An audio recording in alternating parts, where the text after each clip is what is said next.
Yeah, it is on. Yeah. There we go. Yeah. Right, now what do we do? This is where it gets Well, everybody, we have currently got no viewers, but that's okay. We were kind of expecting that. Excuse. We are the UK contingent of the DVM Podcast Empire, and we are going to be hosting this little section of things here. I don't know if the US side have finished their handoff, as I don't want to run a YouTube window as well. Actually, that's a very good point, Maz. Yeah. Hello. Could you, perchance, just do here, if you could go to the DVMP YouTube page. Yeah. And DVMP Podathon Part 3 should be live on there at the moment.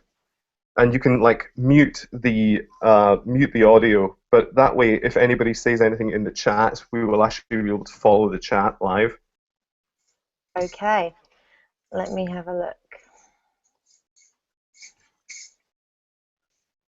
La la la la la la. Oh, I'm gonna have to mute it. Oh, I've got Dave from. Right. Is that Part 2 still running?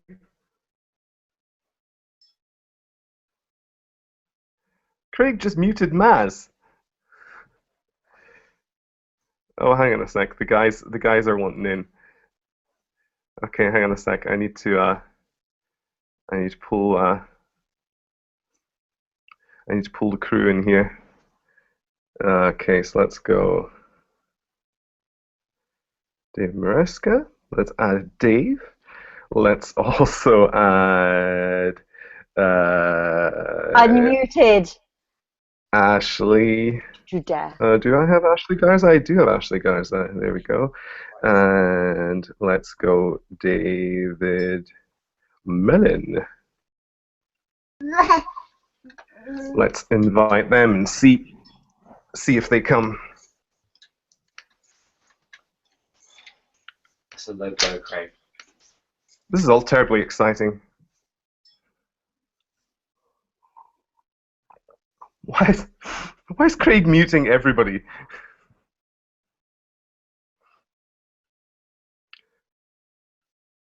Craig, you're being a dick. Hey, we've got Maresca. Let the games begin. Yay! How's it going, buddy? Oh, good, man. Still going strong from the last session. You guys are doing ridiculously well, actually. I have to say, I tried joining in a few times over the course of the evening. Why is Maz continually being muted? People are being very mean to me. This is not fair. This is Craig. This is Craig, who's Maz and Gab's friend, who's decided to join us for. No, apparently, no. It said that Dave muted me. Dave muted you. Apparently. Dave, you swine. It's a DVMPE. Yeah, it said DVMPE muted Maz. Oh no, that's me. That's me. I'm not DVMP. Oh, crap. Okay. I am operating as DVMPE for now. Yeah, man. I was totally just getting blamed there for some Sorry, shit I didn't do. Oh, the Emperor is in the building. This is Mazengab's friend who's decided to join us for. And he needs to mute his feed. Yes, he does need to mute his feed. It's a DVMPE. Yeah, it's a DVMPE muted Maz. Oh no, that's me. Okay, so I just gotta say. Oh my God, Ari, who's playing the YouTube channel? Somebody mute your computer. Oh, the Emperor is in the building. Hey. Ian, click on our window real quick. And he needs to mute his feed. Yes, he does need to mute his feed. There we go. Hey! Hey, now we're talking. Isn't technology amazing? You have to give us a fair chance. We have literally been doing this for 9 hours. Hey! That's 9 hours, a bunch of moonshine, and some beers later. And I'll tell you what, Ian, you look fantastic with your shirt on this time. Yes. yes, thank you. I did join the chat at one point about what was it, 6 a.m. my time, about 3 hours ago, and I removed my shirt. Yeah, baby. Woo! That's how sadly desperate we are for money. Yeah, I was gonna say, did that score us more donations? No, actually, we had to give some money back. Well, we're trying cute baby now. Like, hello. Please donate Be the money. cute baby, a cute baby who can pull at people's heartstrings. Yeah, let's just put the baby on screen the whole time. The whole time. Yeah. Like, help, give us money. Please donate, else I won't have lunch. They won't feed me. I was going to say, make up some reason as to why that baby needs money, but she did it on her own. Okay, we really just in case Child Protection Services are watching. So how did things go over on the over stateside overnight? I caught some. Talking about what? I caught got on some, now. What? I caught some interesting segments of discussion about ice sex toys. Yeah. Yeah, that happened. Yeah, that was a concern for all. That definitely was problematic. That's what happens when you have a lot of alcohol with a lot of unexpected people. Yep. Oh, and there were some unexpected people. Who were those unexpected people who joined in?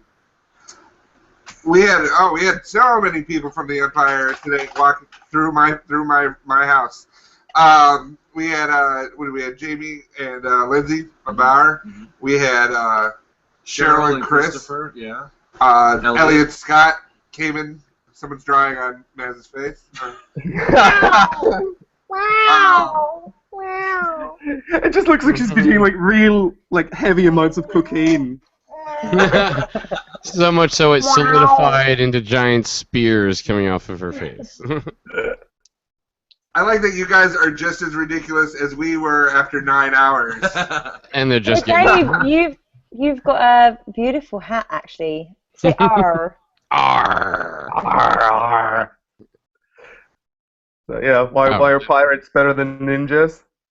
Oh, is there a ninja hat here somewhere that I'm not seeing? Because headwear, there's a very limited selection. Oh, wait, I could do this, though. Arr. Oh, there you go. Oh, goodness. This is going south rapidly. Yeah, how many hours you got left? 3 hours. 3 hours. And count. Yeah. 48 minutes. 3 hours, 48 minutes. Yeah, I was going to tell you guys, after the first 5 hours, you don't even notice it anymore. But you guys are only doing 4, so we don't have to worry about it. That's probably just as well, given the things that we have decided that we are going to be doing on this segment of the show. Awesome.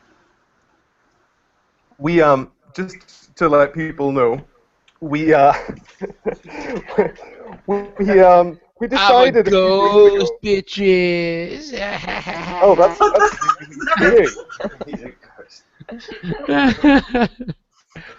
That's great.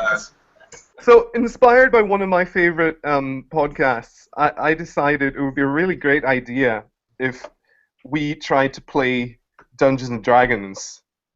Oh my part god. of the show. So we came up with this great idea, and everyone was on board with it. And Maz and Gab were like, "Oh yeah, we'd be up for that." But there's a couple of friends of ours who are like, geek nuts, and they're into like role play stuff, and they would be experts. They're into They would be role play fantastic. stuff. Careful what you say there. Yeah, right. So I'm like, okay, awesome. One of them can host this. Yeah, one of them will be able to be the DM and keep control of us because I haven't played and Maz and Gab haven't played, so this is gonna be awesome. Anyway, it turns out in the discussion that none of us have actually played. So we are gonna have a really interesting D&D session where myself, Maz, Gab, and Nikki and Craig are all going to be playing D&D for the first time ever. And yeah, Feels like the I first can't wait to time. watch the playback. Feels like the I'm very certain. first time.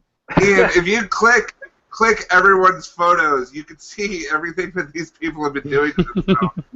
You just gotta my click word. and then click it again. You can centralize what they're doing. Let's see, Craig. I think Craig looks pretty spectacular. Oh my gosh. That is amazing. Let's see Mr. Maresca here.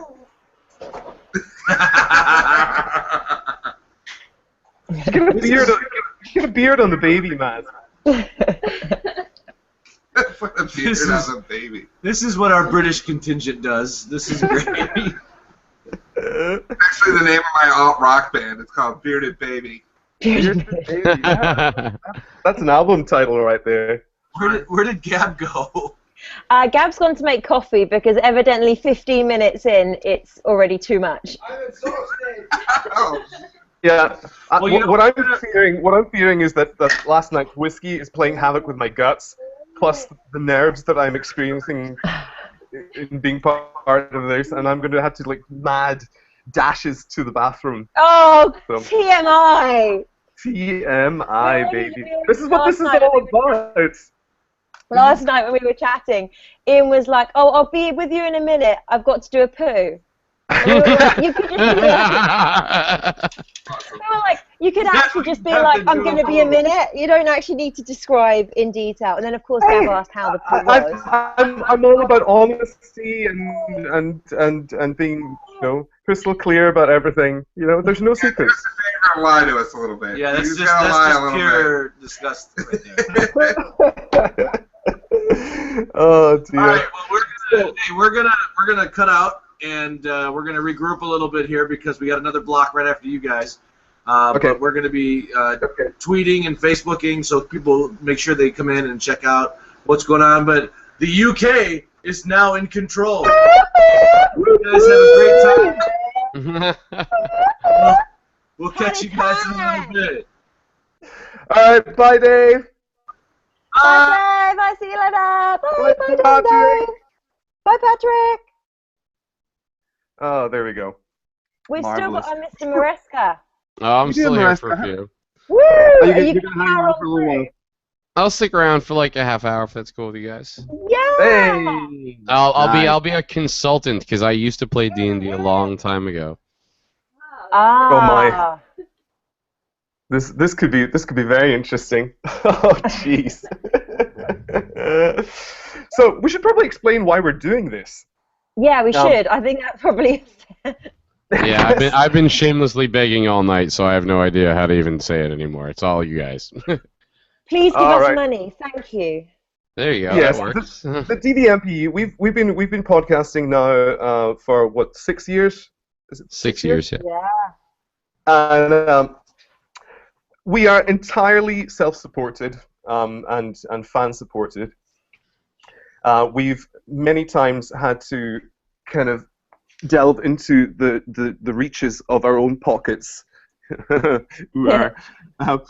to And knowing you, Ian, we don't know what's in there. yeah, I know, to keep this show on the road. And so we decided this year that we're going to try something a little bit different. And instead of going for sponsorship and bye Dave, instead of going for a sponsorship and going for all these kind of ads and things on every podcast, that we would try just once, do one-off 24-hour-long podcast where we would honestly beg for a day to get the funds necessary to keep the DVMP running for the next year. So that is what we are doing. So if you are feeling immensely generous or sorry for us for the fact that we have to sit here and do this nonsense, Or you want us to You shut can up, go- actually. yeah, we could do that too. We could be paid into silence. But if you go to dvmpe.com, that is how you spell DVMPE, DVM, and then P, and then E. go to dvmpe.com. There's a little donate button there. And, we will try and think of some incentives for people as the morning goes on. I've already suggested that if somebody donates $80, I will perform a song for everybody. Very good. Cool. Which, given the state of my voice at the moment, is probably going to be a bit of a challenge. So we'll see how that goes. But yeah. So there we have it. Getting immensely quiet. Why don't you tell us a little bit about yourselves? Well, can I just actually say, like, we are the original ones? You know, because DVMPE has been going. If you look at my feed, I've now put DVMPE.com. It's floating around. But we were some of the original sort of, I wouldn't go as far as say founding members, but contributors of the DVMPE. In fact, it wasn't even the DVMPE when we started. Sorry, that's me unmuting people. That's fine. Yeah, so we... I'll mute you again. Am I allowed to talk? Or no? Yeah, I think you should go for it. Okay, right, okay, cool. So yeah, what I was saying was we are sort of Ian and I and Dave and Gab and Nikki and Craig are glorious guests, maybe less so. But we originally contributed to the Flash Forecast, which was the first ever podcast to be included in the DVMPE.com. But it wasn't DVMPE.com there, it was just the Flash Forecast. It was indeed. About the late lamented Flash Forward starring Joseph Hines and many others. A few Lost alums in there. Dominic Monaghan was in there. In fact, the studios where Flash Forecast was recorded was christened the Dominic Monaghan Studios. Yeah. Remember that? Oh, yeah, because it was live from the Dominic Monaghan Studios. It wasn't actually live. That's the other thing. Well, yeah, that's it, yeah. Live, recorded from Recorded, yeah, pre-recorded from from Dominic Monaghan Studios. So I'm trying to concentrate, but what you guys probably don't know is, well, you can probably tell from the background that Craig, Gab, Nikki, and I were all in the same room at the same time. So there's stuff going on around us, and it's really hard. And I've got a baby down here who's hitting me repeatedly with a rattle. So just purely for the multitasking, that's $1 or $2, right? I would say so. So, Ian, what led you to join the DVMPE? How did you find out about Flash Forecast and our illustrious emperor, Dave Podathon? That is a story and a half, actually. So what happened was I had been watching Lost. I'd gotten really massively into Lost and trying to find all the Easter eggs and stuff that were hidden in there. And I started listening to podcasts. And then on one of those Lost podcasts, I heard them talking about this new show that was going to be starting called Flash Forward. And I thought, ooh, this sounds exactly up my alley. I wonder if there's any podcast about it. So I went on iTunes and I started searching on iTunes to see if anyone had heard about it. And I found only one, and that was Flash Podcast. I done, and I realized really quickly that these were my case. I felt like I knew them, even though I didn't. And I sent little emails to let them know that I was listening over here in Scotland, and they read it out on one of the episodes. And then the show actually started, and they had something to talk about. And so I was watching the show, and I started spotting things that they didn't talk about on the first podcast. And so I thought, aha! I wonder if it might be sensible for me to record a little little audio segment, he'd send it to them to save myself, all the typing. Yeah. So I did that, and they played it on the air, and they said keep them coming. So I did, and I rapidly became part of the team, and then I ended up getting roped into doing like web design and stuff for them, and here we are now 6 years later, and I've got all this grey hair, and it's all thanks to the DVMPE. So, Maz, your story is somewhat similar, I believe.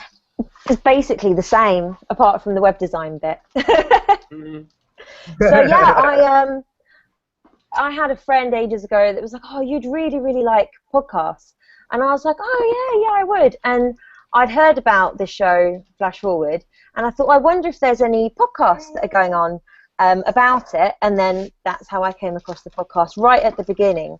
And then, yeah, I sort of was sending in emails, and I got really into it as well. Having never sort of got that into a show before, I started searching for, like you say, Easter eggs and what's going to happen next, and I got like completely obsessed with the show.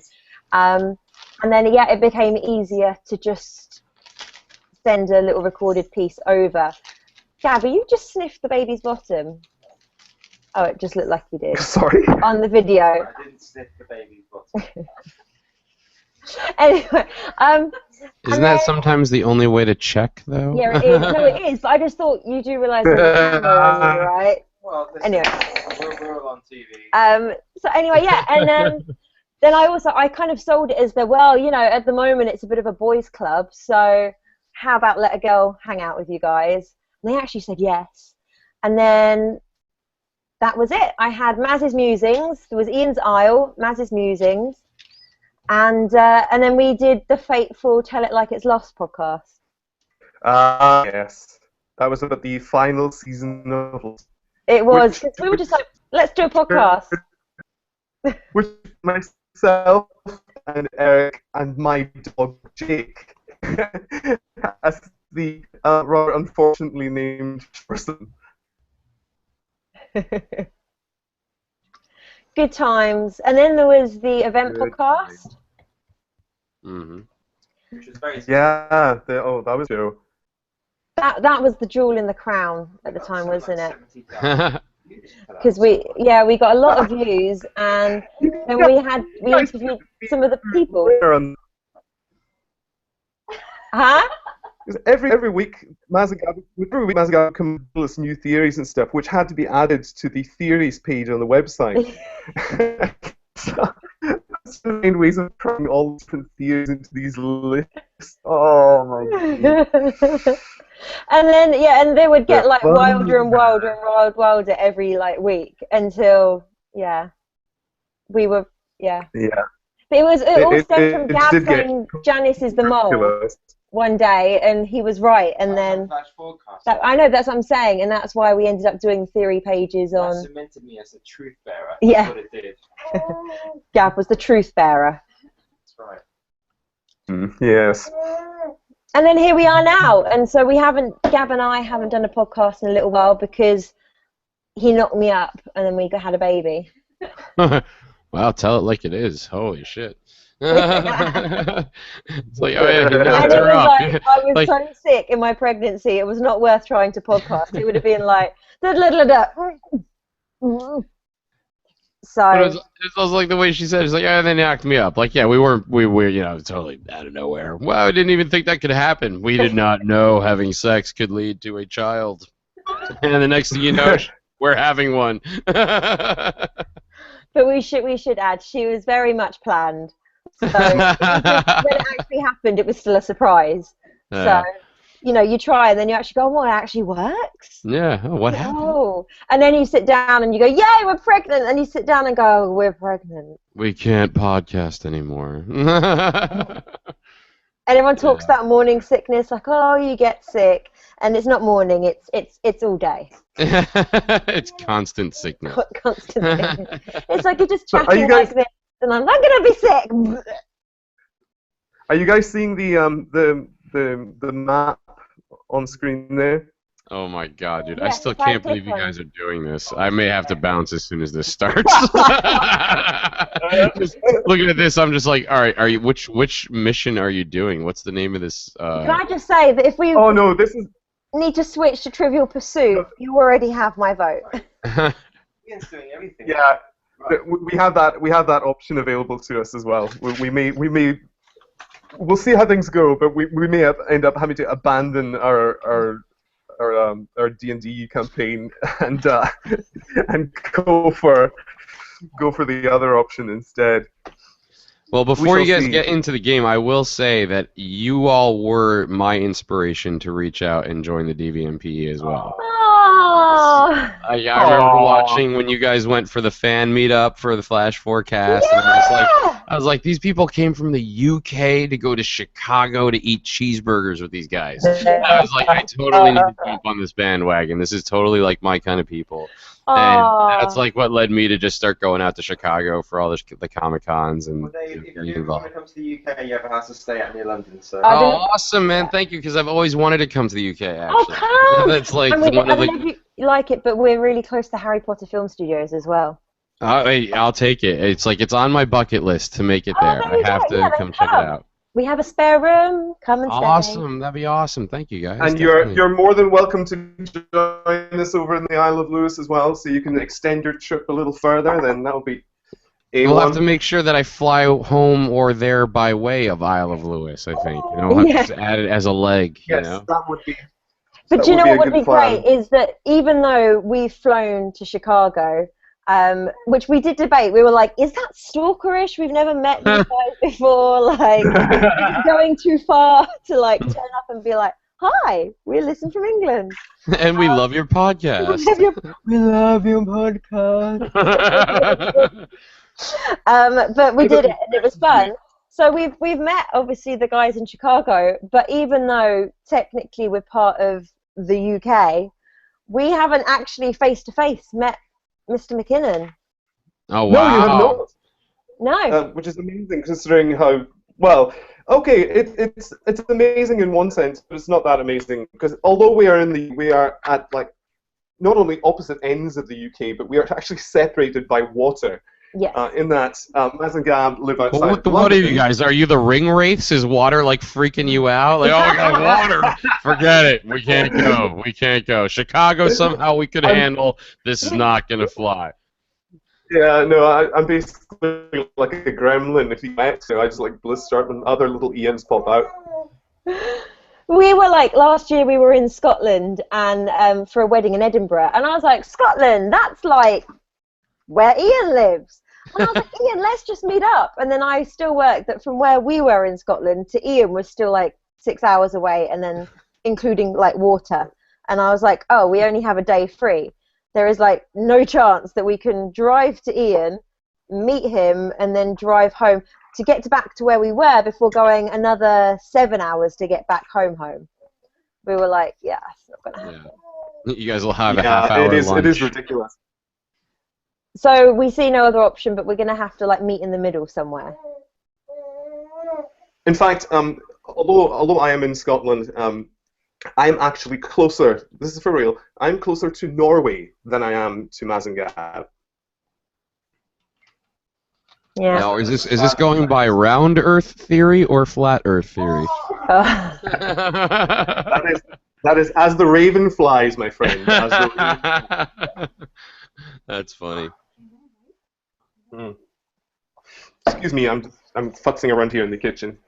Talk amongst yourself. All we see is a map of a clearly medieval tavern of some kind, where your adventure will be taking place, I assume. There's only 4 Yes, of us that will be taking place very shortly after I probably take a quick bathroom run. Is it going to be number 1 or number 2? Because we know that you're prone to giving out that information. As well as the Maybe a consistency. little bit of both. I have to grade it. See, color, grade, yes. Yeah, ratemypoop.com. It's a great one. Gab's a regular. Oh How about his no. bowel movements? Very, very regular, I hear. Oh, But that's boom. funny. Well, that's funny. We've taken We're a already- totally different kind of turn on this leg of the podcast. Instead of sex jokes, it's the poop jokes. Yeah, it's either bedroom or toilet, one of the two. Those are where humor lives. Well, seeing as we have a baby, our life is about poop at the moment. It's how many times has she gone, what's the consistency, what's the colour, can you see what she had for breakfast in it? Are you serious? Oh, wow. Oh my goodness. Wow. I was always afraid I was always like, oh, I really don't think I'm going to be able to deal with nappies. I can deal with sick, I can deal with wheeze, poos, no chance. And then there's a part of you that's kind of interested, that's like, she hasn't been for a day. So, Uh-oh. come out the other end, and then you're like, oh, she did a poo, and it genuinely makes your day. You're like, she's not constipated anymore. Maybe she'll stop crying. Maybe she's so good. Maybe we'll sleep.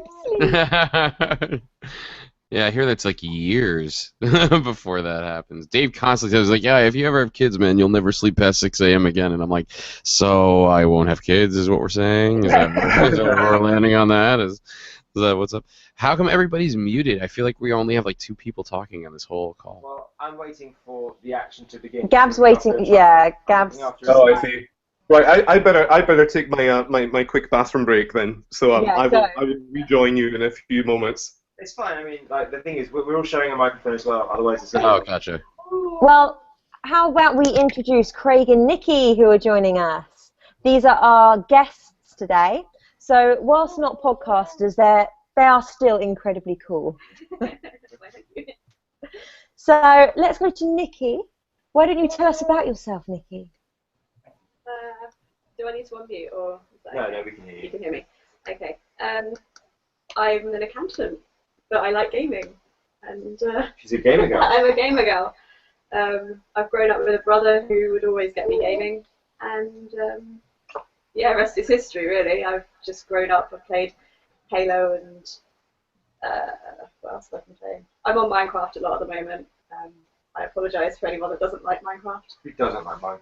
I know who doesn't. It's a lovely game. Also playing Little Big Planet as well on PlayStation.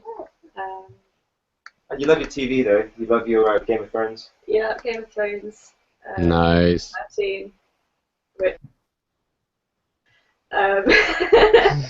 So, are you a chartered accountant? Are you a CA? I'm not. I'm starting my SEMA training once we got married. I work with an organization that has a partnership with SEMA, actually. Oh, okay. So I've met a whole lot of the guys from over there. Ah, Charles, cool. Tilly, and I go way back. Yeah, no, I started doing chartered, and I'm not very good at auditing. I have very much a bookkeeper's mind as opposed to an auditor's mind. So, yeah, I decided I'd go into management accounting instead. Nice, very cool. Get your Okay, I'm CGMA. back. I like that you've now got a cat behind you. Oh my god, I thought that was real. Dave Murray. Oh, I do? Oh my god, I was like, wait, I haven't even looked at my feet. There's like a spider web forming. And to Craigie Bear, or should we say Pirate Craig? I think you should unmute your mic. I'll mute mine so people can see you. Oh, look at that. Fantastic. I'm in awe.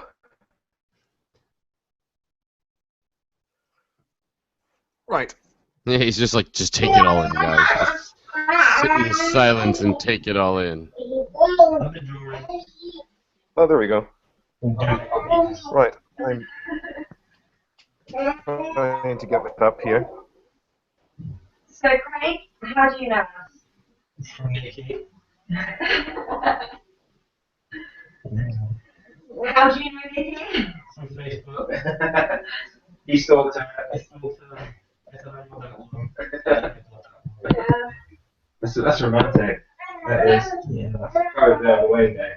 So, Craig and Nikki are getting married very soon. In October. Hey. Craig keeps it short and sweet. Yeah. Remember a few words. Any questions? I'm just intrigued by Izzy. Although I haven't had her, I don't know what's going on here. If I don't keep her entertained, she'll just make lots of noises. And you can't actually put drawing things on her. They've obviously put a baby filter. I know, but you couldn't put spaghetti on her face.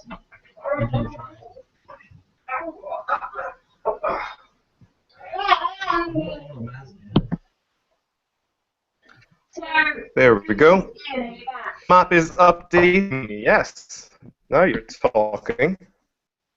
My laptop is going crazy. Going crazy. Alrighty.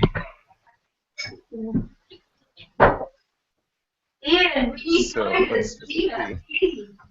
So we got some dead air happening here. We're in the town and we're ready to drink and to fight evil.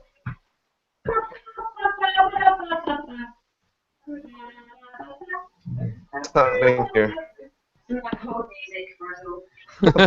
Something Hold music. occurred there. Hello, Swindon.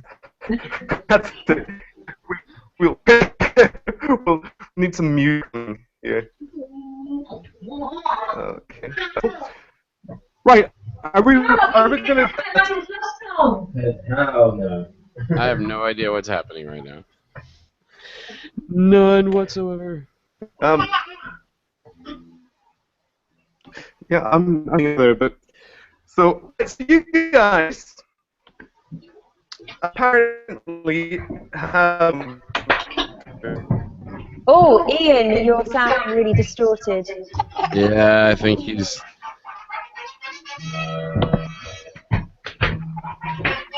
The heck? That's Gab's phone going off. Or they're in the Cash Apartment, the new game show where your apartment becomes the set of a game show. Hang on 1 second. I'm just going to tell him to shush because we can all hear him talking Spanish. He's just showing off now. He's not even on the phone. He's just like, I'm going to speak Spanish, so I'm just going to talk really loudly. Sí. ¿Dónde están mis zapatos? Ajá. Muy bien, muy bien. So have you guys all created characters? Like, have you done the whole process of creating D&D characters, or is this like we're just cracking the book for the first time here? I got one offline, so I'm someone else's character, I guess. I'm Elf Ranger 1. Oh, nice. Yeah. What level? What does that mean? There should be a level, like the characters have an overall level, which is sort of like experience, I guess, like how long it's been alive, how many points it's. I think we're all level 1 actually. Oh, wow. I'm armor class 15. Okay, it should be somewhere around that portion of the sheet. Should have level, like your general just level number. Got skills, armor, weapons, senses, languages. I'm really I can speak like I can speak like 4 languages. Common, Elvish, Draconic, Orc. You know, the basics. Yeah. See, that's the level of detail for this whole game. Like, you walk into, all right, there's somebody speaking. Does anyone in your party speak Orcish? All right, none of you know what he's saying then. You know what I mean? Like, it's a crazy game. You guys are about to embark on quite the adventure here. But I just remember creating the characters always took forever. Like, I think that's why that's why we took pre-rolled ones. Nice, yeah. Because seriously, I remember like the day you would get together with your friends and be like, "We're gonna play D&D. All right, we all have to create characters," and then it's just like, "Yeah, let's just go to the movies." Yeah. Like, last night we were like, "Oh, we'll just like meet up and chat," and then, wow, it's not easy. Yeah, it's like almost like they should teach a class on this at school, so that we tried YouTube and we were like, "Oh, okay, just a video." And they were like, "No, this is video 1 of 20," and we were like.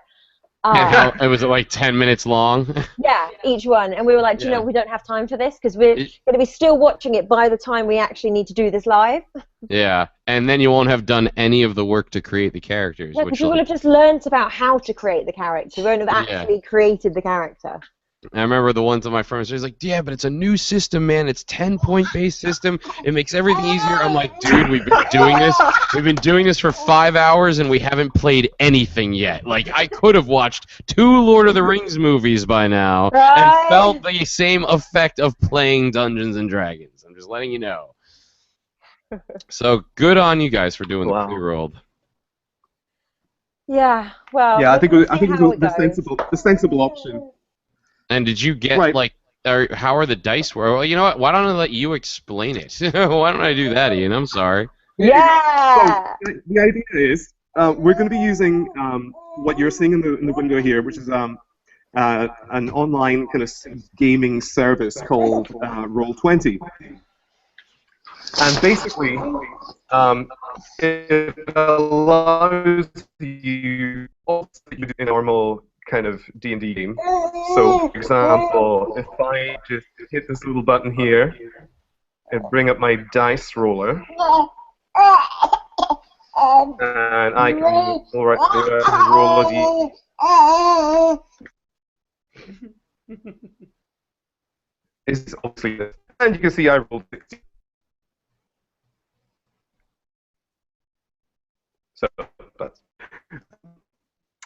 So you've all got your characters there, yes? You've all muted yours as well, so this is really interesting. So I'm just talking to myself here, that's what's going on. No, Izzy was making lots of noise, so I just thought rather than having she's trying to be like, why are you guys playing D&D? I even know that this is like gonna take forever. Yeah. There are not enough books for me to I barely read through the first chapter of the Player's Handbook. Yeah, I was going to say, you get it the Player's Handbook, like shooting for hours on end. Yeah, and then it's there's fine. the Dungeon Master's That's not my fairy. We thought it was sort of apt. That's not my theory. That's awesome. And we can, if we can, so I'm just looking here at your character name. Who? What? Who? Hector the Well-Endowed. That's Gab.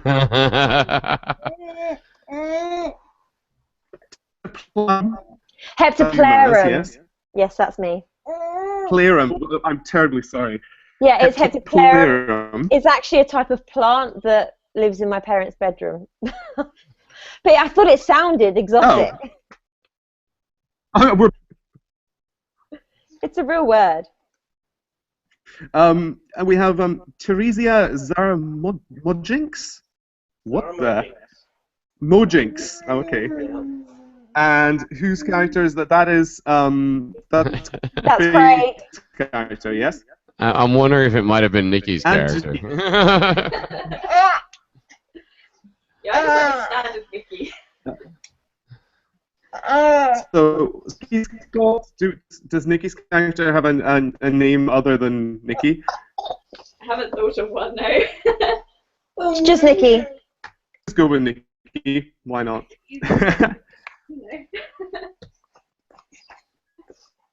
All right. So I'm ready to give this a whirl and get on it. So again, for the benefit of those who are watching, none of us have ever played D before. I am going to attempt to be awesome for having played before. And this is basically, this has got disaster written all over it. We'll see how things go. So what you guys, why don't you take turns introducing your character and telling who your character before we get this game underway. Give us some background information about your characters.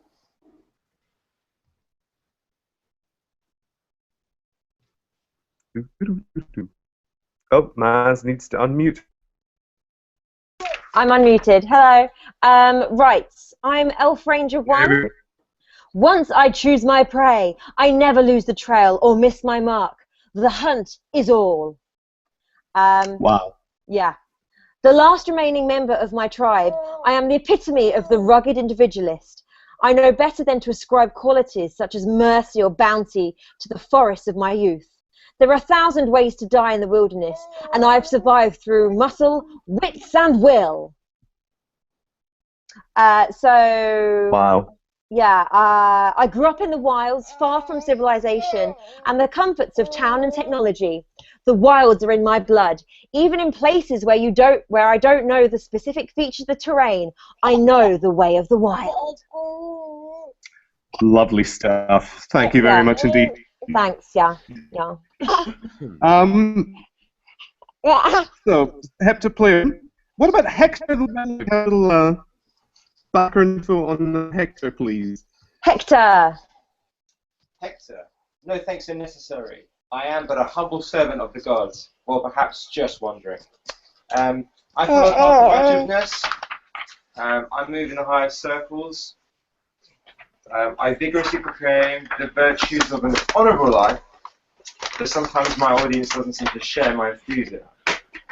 I was born the 8th child of a minor little family, and I am very well endowed. That's the most important part. That's how he intimidates away his enemies. Yeah. Oh my goodness. Yeah. Craig, so he is Theresia? Yeah, that's me. I'm a drone rogue. I lie about everything. Very sneaky. Don't trust anyone. Okay. And I have a false identity. Dun, dun. He's going to stab us in the back and steal all the tread. He probably is, actually. We're going to have to keep an eye on this guy. Yeah.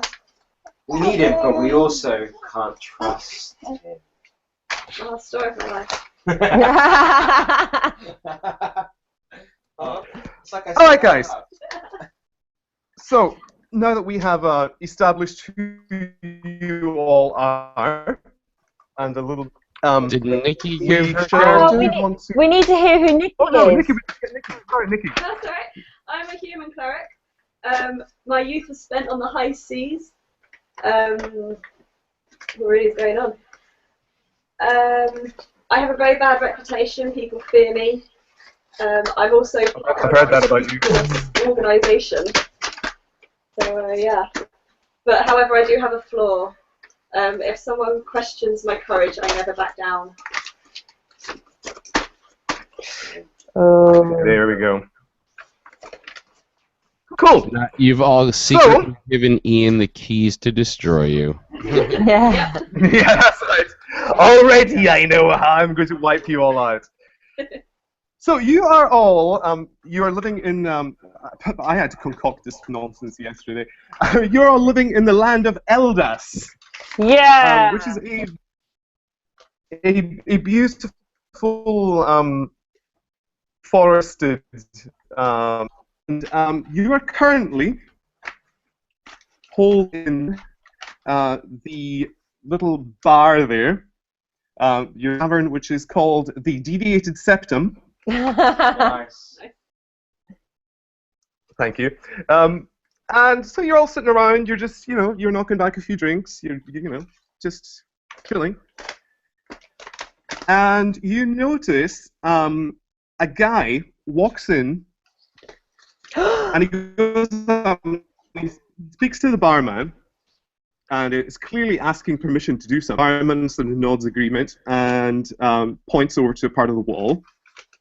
And so the guy walks across and he proceeds to pin a large sheet of paper on the wall, not too far from where you're sitting. Any of you care to investigate? Can I pickpocket him? Try.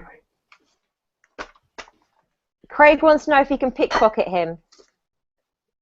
If he was going to do that, he would have to do a stealth check. How do I do that?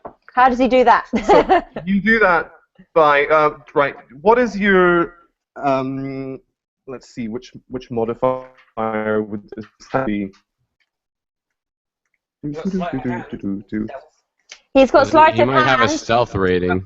Yeah, he's got sleight of hand apparently. What's your stealth rating? 6. 6. 6. Okay, so you roll a d20 and add 6 to the value. Okay, how to do that? So you do that by over at the side bar there. You see that little dice. No. Do we need to have that after? Do we need to have roll 20 open? We haven't yet. I don't think no one's got roll 20. Yes. Oh, I've got roll 20 open. Oh my god. Right. Hey, wait a minute. Wait, should the system be on? How do I find it? I can. I'll just roll for people. Craig, I'm going to roll for you. Okay. So hang All on. right. So you Roll 1 do dice. d20 plus. What was your score? 6. plus 6. Okay, right. You got 10. 10 do not succeed in pickpocketing him, but he does whip around and say, "Hey, what are you playing at?" I'm going. Oh, can I ask him what's going on? Oh, you can do. I'd like to So ask are him you what's asking? going on. Yeah. I'm asking him. Hey, man, what's going on? What's going on? Oh yeah, it's just yeah. I was given my boss gave me this this poster to hang up there. Maybe some of you guys might be interested in it. So he points out the poster that he's just been hanging up, and upon it are written the words "Heroes Wanted." Hagmar Cruft issues a call to action. Rich rewards await those who are willing and capable. For further details, report to Cruft's Gemporium. Terms and conditions may apply. Cruft & Co. accept no responsibility in the event of injury or death. Your statutory rights are not affected. So I guess that we then have a discussion whether we think that we're heroes, right? Well, yeah. If you are of, he says to you, if you are of the heroic bent, then this could be kind of a lucrative thing for you. Yeah, and as an elf ranger, I don't actually have that much money, so I think it might be handy for us to get some. Ian, I have a question. Well, Can I ask the man who his boss is? yes, his boss. Yeah, he says, yeah, Hagmar Craft, my boss. This guy, he's a wealthy gem dealer. But it's not my business to tell all this. So if you want to know more, you might want to go and find the big man himself. Yeah, I think it's worth doing that. Should we see if we can go find him? Yeah. Yep. How do we go find him? You could ask the guy. Okay, we'd like to ask the guy, how do we find your boss? Oh, that's easy. In fact, I'm heading back there myself. I'll just take you there if you're interested. Well, that'd be really great. Thanks very much, mate. No, not a problem.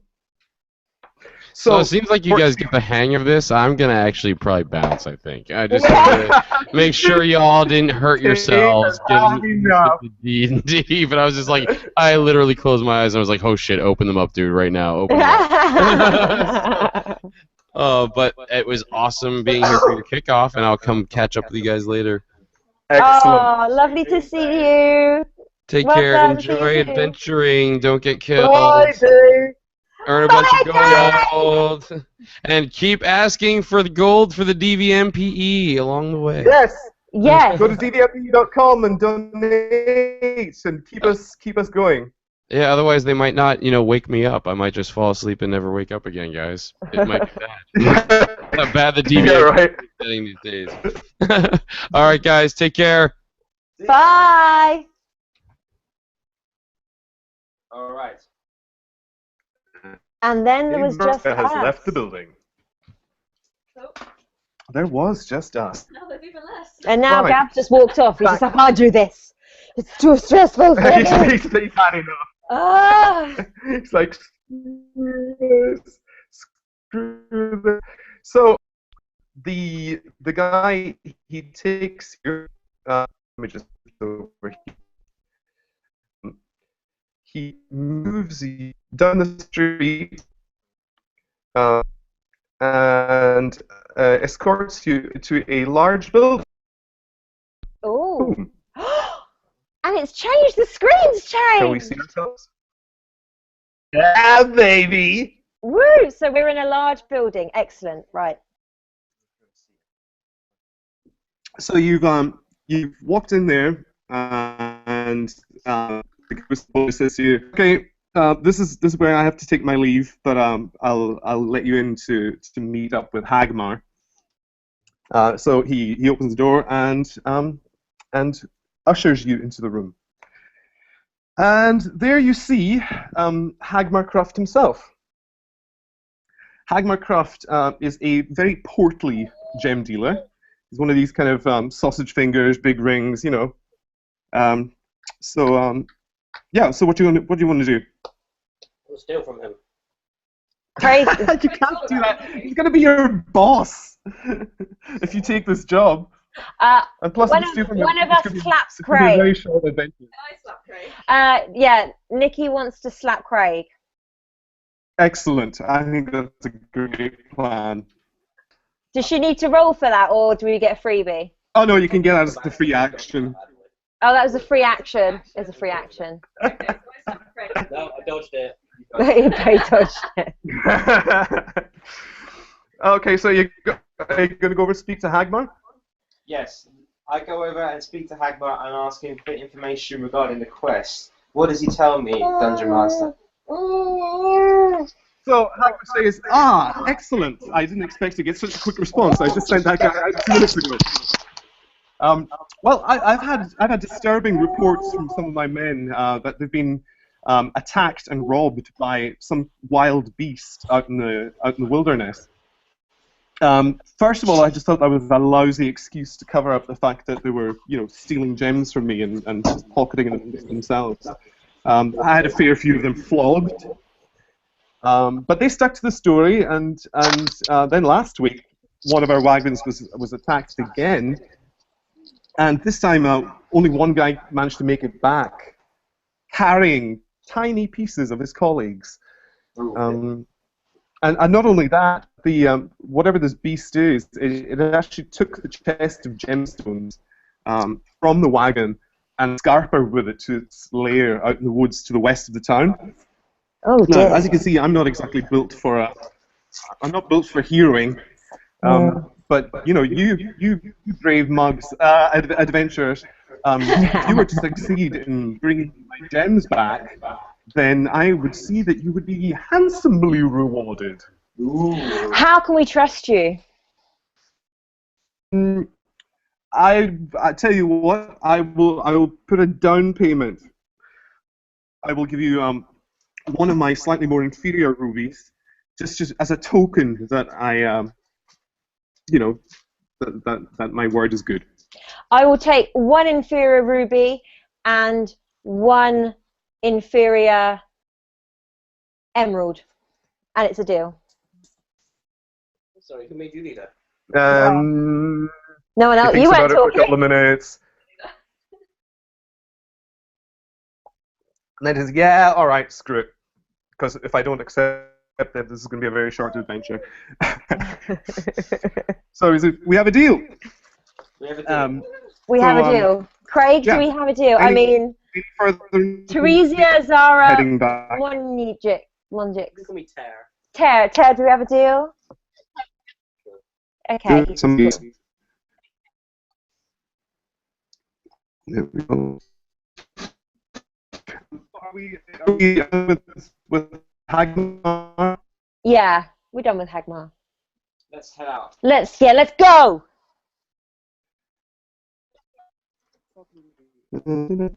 Why is suddenly making other noises? Ian, you're you've gone a bit wibbly wobbly. It's yeah. It should start to get better.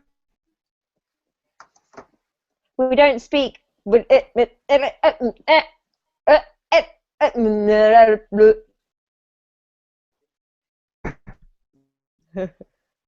still there, Ian? Ian? Papa, can you hear me? Lost him. He's gone. Ian? Oh, Here. he's here. Still don't understand a word you're saying.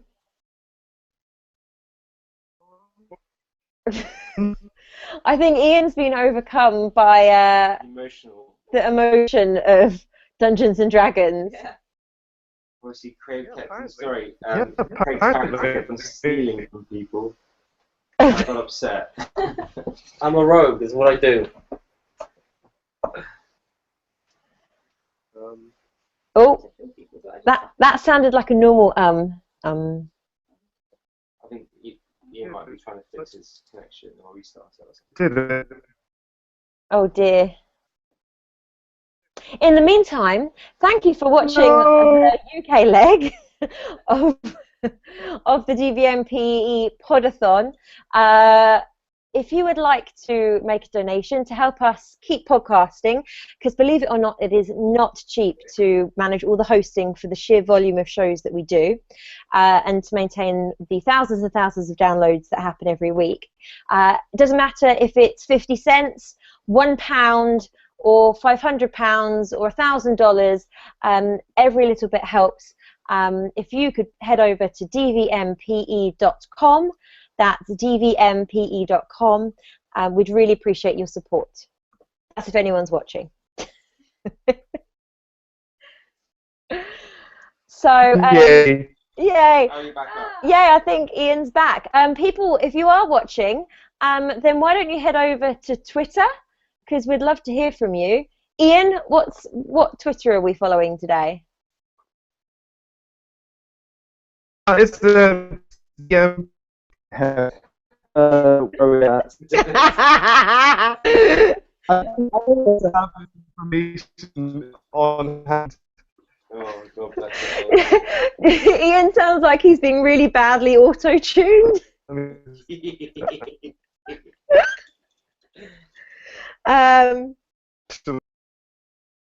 Is there any way we can switch? Okay, I'm going to. I'm on the DVMPE. I'm on the feed at the moment. it's DVMP. I think he means at DVMPE Empire. So it's the DVMP Empire. At DVMP Empire. We've got Dun Ringle, who says, impressed by Ian McKinnon attempting a global game of Dungeons and Dragons via podcast this morning. Mike says, watching a little of the 24-hour Podathon by the DVMP Empire. And our very own Emperor, David Vox-Mullen, says, okay, UK viewers, visit dvmpe.com for hour 9 of the 24-hour Podathon. And support us. Hashtag DVM Podcast Empire. So, guys, if you if you want to communicate with us, please message us on Twitter, DVMP Empire. That's at DVMP Empire. We'd love to hear from anyone that may be watching us try and attempt a live Dungeons and Dragons, and just basically trying to communicate with Ian, who is, I don't know, I think he's turned into some rapper. Any person.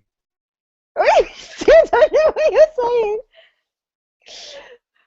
Oh, Ian, I think, have you got bandwidth issues? Oh no, this is horrible. The funny thing is, bits of it, you sound normal, and then all of a sudden it's like, It sounds like a bad auto-tune. it is a bad auto-tune. Anyway, let's let Ian talk to see if we can Yeah, we'll see, Ian. You give it a go chatting. Let's see if we can solve your issues.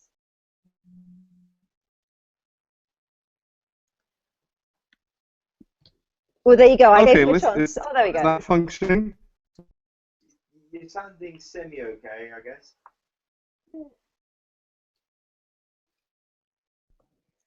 Oh dear.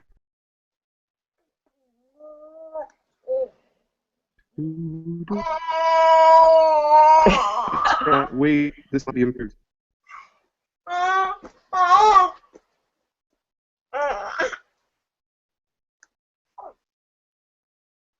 so far we've left the. I could not log. If I were to log out, I could.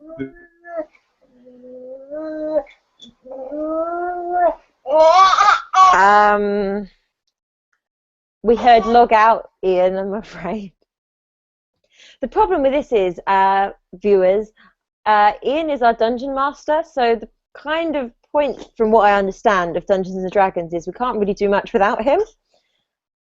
Oh, people just moved on that. Yeah, I think Ian's doing stuff, but we can't hear what he's saying.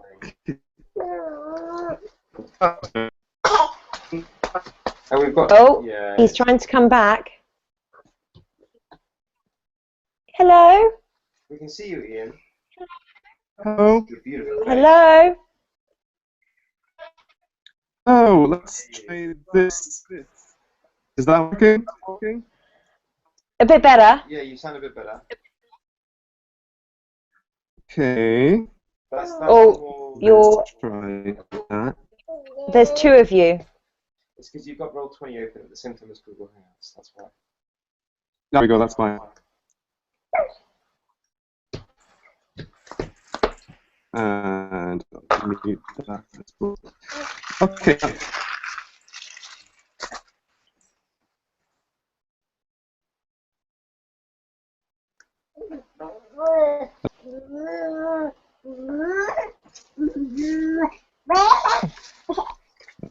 Go. Microphone. Oh, I tell you what. To while Ian works on his life,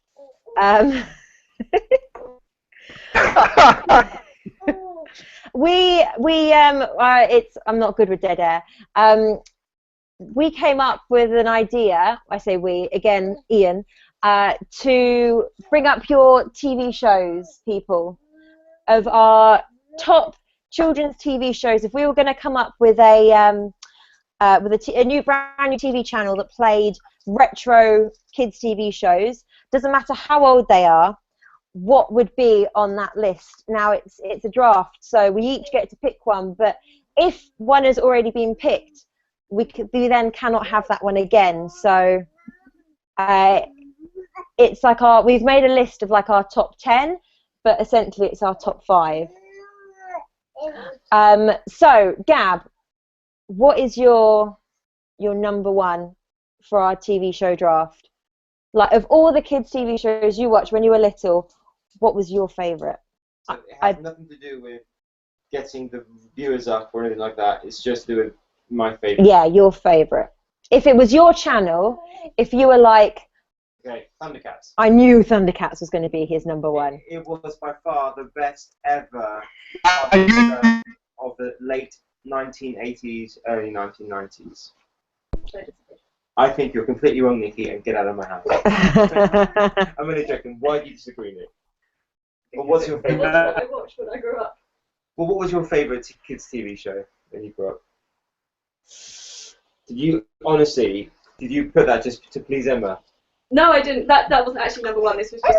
For the listeners, she's got Smurfs as a top one, but then You can't give that away because someone else might have wanted to have had that one. Apologies, Nikki. Yeah, that's how it works. Well, you said apparently because you said Well, then Smurfs. That's it. I didn't know that. That's not fair. Well, You can let that one go. I don't know if we can let it go, Gab. I don't know if we can let it go. Nikki, say it. Let it go. Let it go. What I would actually go with was The Wild Thornberrys. Oh my goodness. Oh. The which? It was the Wild Thornberrys. Oh wow! Yeah, they were like they used to travel the globe in their like camper van. Yeah, they did, and Eliza would be able to talk to the animals because she had gifts. That was it. Eliza could talk to the animals. Darwin, the monkey. Stop looking at it. You can't look at it. She's got some really good ones. It's because I'm amazing. Oh my! Ian, did you ever see the Wild Thornberrys? Yes. I don't know if that was a yes. I think it was a yes. It was something I thought, but I think it was on my radar. If we're ditching the Dungeons and Dragons, Ian, turn off your camera. It might increase your bandwidth so we can hear you at least.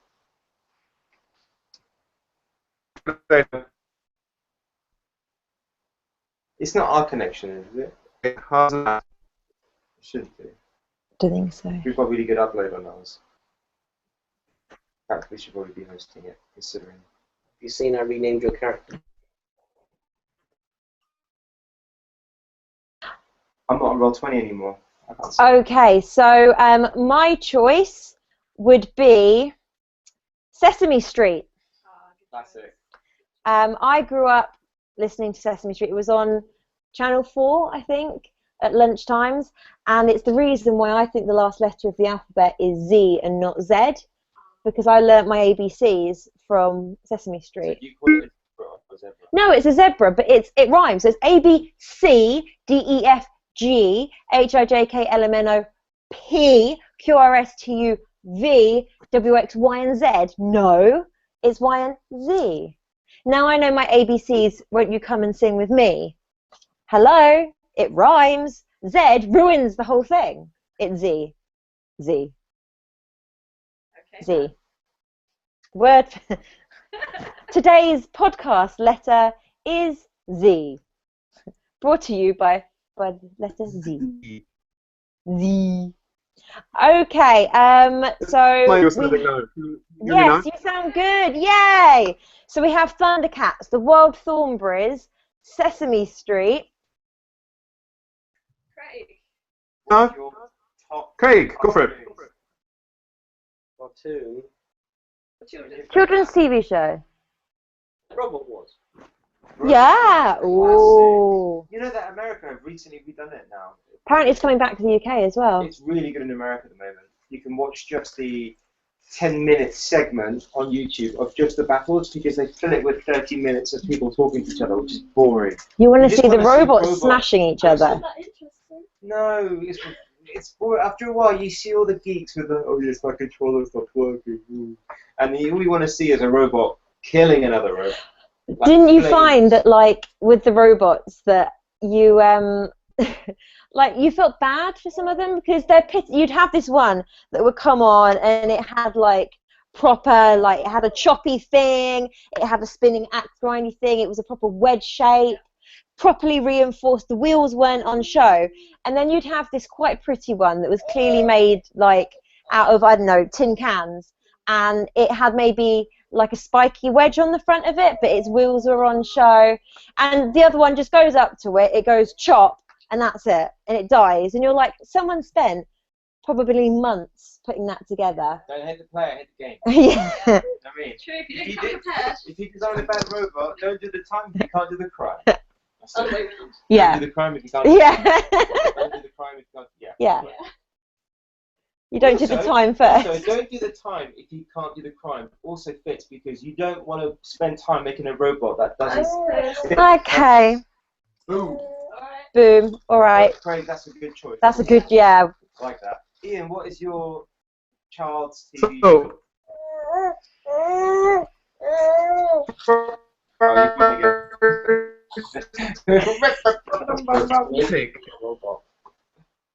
Sorry, I think you might need to say that oh again. no. Yeah. Oh, there you go. You're back again. Okay. Tell you what, I'm gonna close this. Oh, you're Right, good. how's that? That's good. That's really good. Yes. Oh, marvelous. Okay. Oh, Ian, I forgot what you sounded like. I thought you were So, Ian, go ahead. Tell us your cartoon.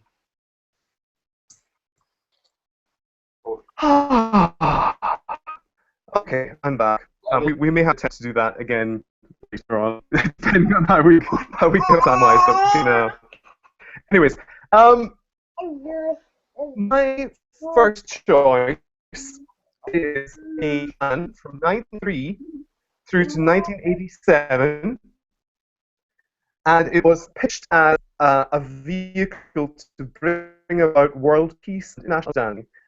In 1989, became the very first North American TV show ever to air in the Soviet Union. I am referring to the mighty Fraggle Rock.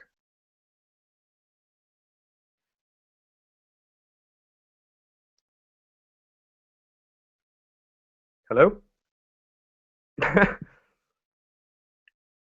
Everybody's muted. Was it Fraggle Rock, you said? Unmute. It was Fraggle Rock, yes. Ah. What was that? But I've never seen Fraggle Rock. What? Yeah. Sorry. Never? No, I don't even know what it's about. Like. Okay. Well, Fraggle Rock was it was basically these little kind of furry Muppet creatures who lived underground in sort of like a cavern system, and they would occasionally make forays to the world through. Well, every country had a different thing. In the UK, it was a lighthouse. And it was this workshop in the lighthouse, and the Fraggles would come out. So there was like a back X from Fraggle Rock out into a garden, which was run by these enormous beasts called the Gorgs. And they grew radishes in their garden, and the Fraggles used to eat the radishes. Baby poo. So yeah, the Fraggles would eat the radishes, and Gorg would chase Fraggles, but they all kind of needed each other. That was the thing. They all needed each other to kind of interact and to basically thrive. And yeah, that was how it was supposed to bring about world peace. Needless to say, it did not bring about world peace because everybody's still fighting now. But I think the world is a better place thanks to the Fraggles. I think that's a good choice. That's a good choice. So who? Thank you. So far we've had Craig. What was Craig's choice? First choice. I'm trying to know this. Robot Wars.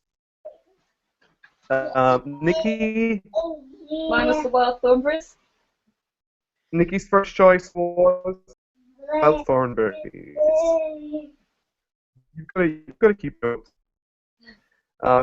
Maz was Sesame Street, and Gabs was Thundercats.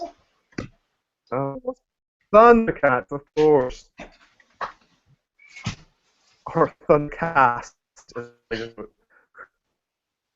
Okay, so shall we go back around to Nikki? Why don't you go for your second choice? My second choice would be Yogi Bear. Oh, I don't know, Boo Boo. Ah. It's a good choice. Picnic basket? Yeah. The picnic I think this is why I like. Yeah, Yogi Bear was great. I used to enjoy Yogi Bear. The cat just goes across Craig's face. You're allergic to cats, aren't you, Kate? They know. Yeah. We have a cat that kind of has attached itself to us. We do not own the cat. The cat is owned by next door, but the cat seems to want to spend more time here than in its own home. So yeah, it kind of haunts us. Every time you open the door, you just hear. It doesn't even have a nice meow. Most unfortunate. Oh dear. So Yogi Bear is his second choice. Yeah. Marvelous. Gab, you have a second choice. Teenage Mutant Hero Turtle. No, they were ninjas growing up. Let me finish.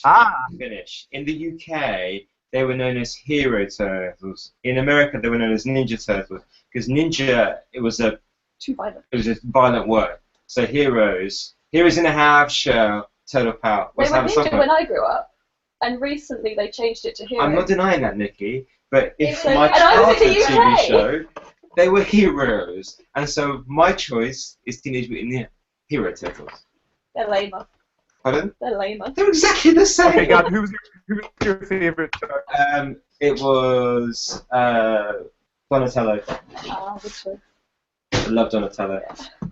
Because he had a long stick. There's a video game called I'm more of a lean out guy myself. Ninja Turtles, Turtles in Time. My favorite side-scrolling beat 'em up game. Classic. I think I played that. Oh, it's really good. You can get it for an emulator, you know. Yeah, on your PC. I'll set it up later. Thank you.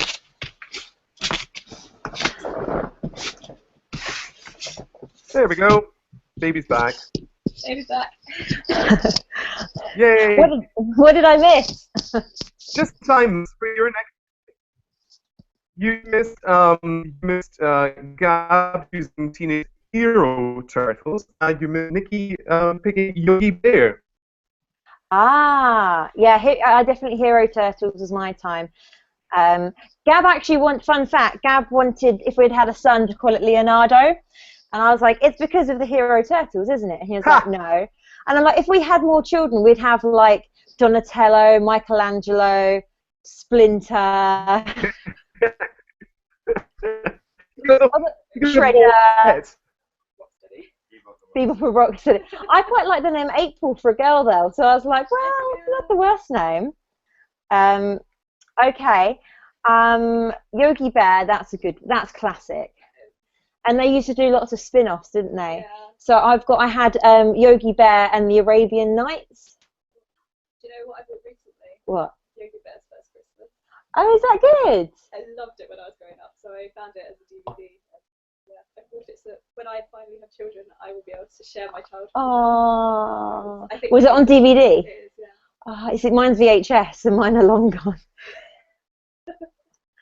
Problem, all like technology moves on. Unless you can get it when it's been moved on to something else, you're just left with loads of VHSs, and then. My dad's copying VHS over to DVD. Ah, So that's I clever.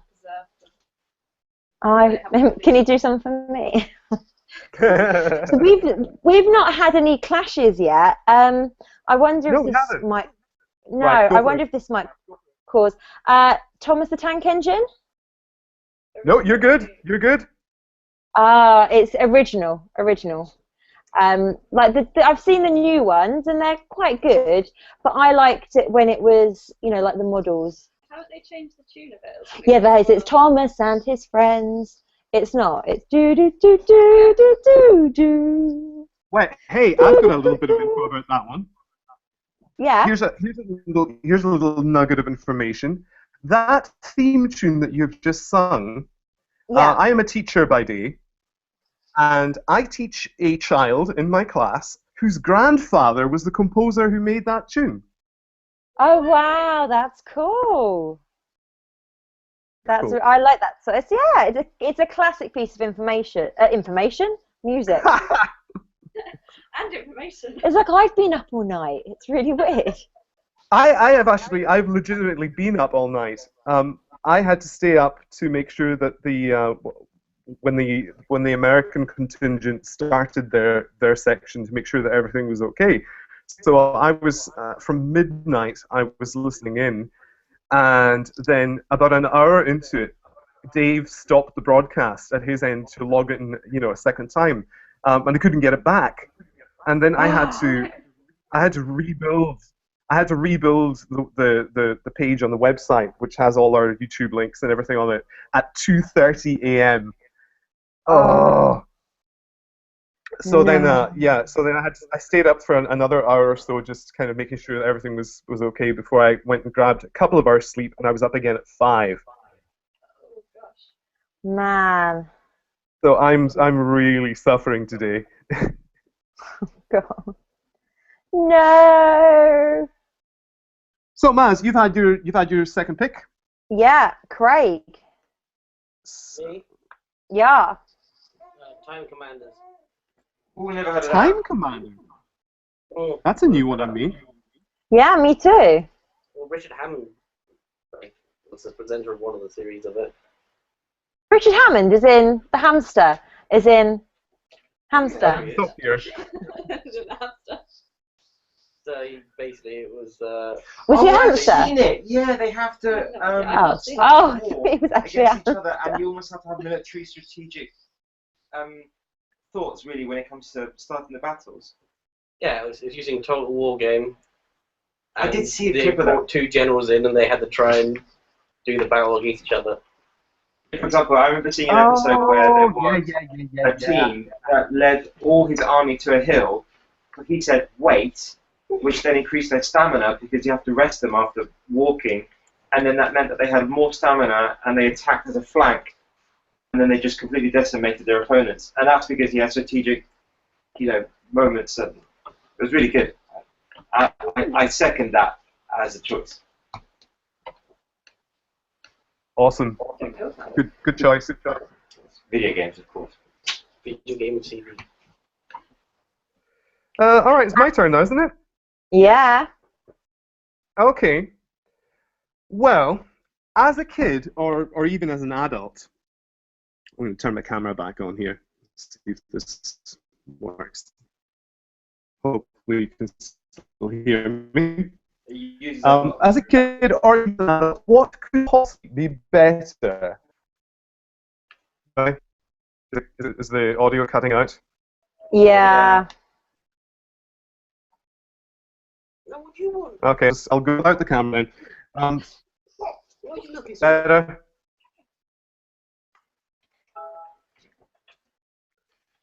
Oh, no, don't go that way. Right, am I coming through reasonably okay now? Yeah, you're back again, yeah. Can you switch the All camera right. instead, Ian? Would that make a difference? It Switch the camera automatically to what? switches when we talk. Yeah. So, now. What was I saying there? Yes, as a kid or even as an adult, what could possibly be better than having a celebrity coming into your house every afternoon for a week and reading you stories? I am talking about the legendary Jackanory. Oh, Jackanory. Jackanory. I mean, I've always loved people reading to me and stuff, and it was just so cool. Like, there was always new books, and stuff that you'd maybe never read before, and sometimes you would get a gem. Did any of the Rick Mail reading of George's Marvelous Medicine? Yeah, I think so. Yeah. That was just glorious because he was just so madcap and lunatic. And it was so good to just watch him being so animated and excited about what he was reading out. It was the perfect choice. I highly recommend. You can find it on YouTube actually. I actually watched it recently with the kids in my class. So yeah, highly recommended. Jackanory. It was just a classic, all-time classic. it's a good one. That's a good one. I enjoyed that one. Okay, so let's just check the state of play here. We have had from Craig. We had Robot Wars and Time Commanders. Nikki had Wild Thornberry. Maz had Sesame Street and Thomas the Tank Engine. Gab had Thundercats and Teenage Mutant Hero Turtles. I had Fraggle Rock and Jackanory. Our schedules are filling up nicely. Have we got time for a couple more? Oh heavens, yes! We could go at this all day. So let's go back round to Nikki again. Oh, me again. Going with the computer game type game, I would have to do Nightmare. Oh, what a choice. You have what? Nightmare. Ah, that was on my list. That's the first. Ah, darn it. That was a classic TV show. Spellcast it. You would have loved it, Craig. It's basically you put on you had a team of 4. One of them was in the game. The other 3 were leading him around the game, and he couldn't see anything. Like you'd have to say 3 steps to the left, like so maybe like a cavernous bridge or something like that you had to cross. If there was a spell he had to cast, they'd have to learn about it previously by asking people in the scene.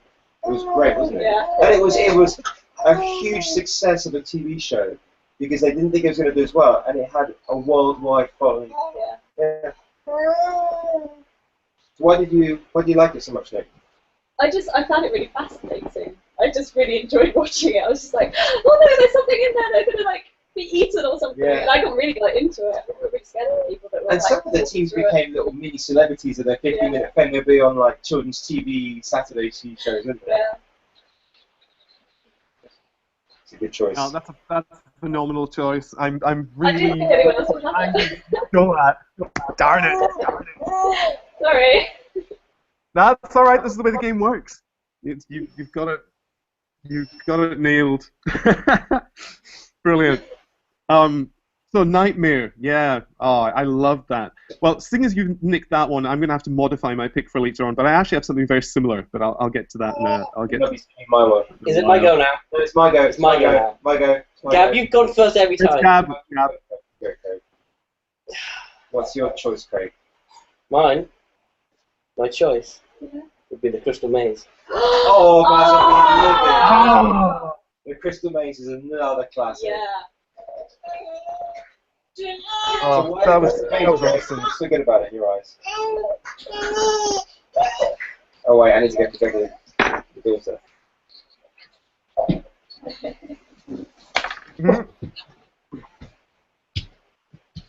Yep, there we go. So yeah, so what was the attraction for you with the Crystal Maze? What are your memories? I just liked the games, and I thought I could do really well with them. You thought you could do better than the contestants? I used to get really, I used to get really frustrated with the contestants because they They're were so just bad. complete idiots. Yeah, they And they'd be were. like, there's a big plug and there's a socket. I don't know what to do. I don't know what to do. Come out, come out.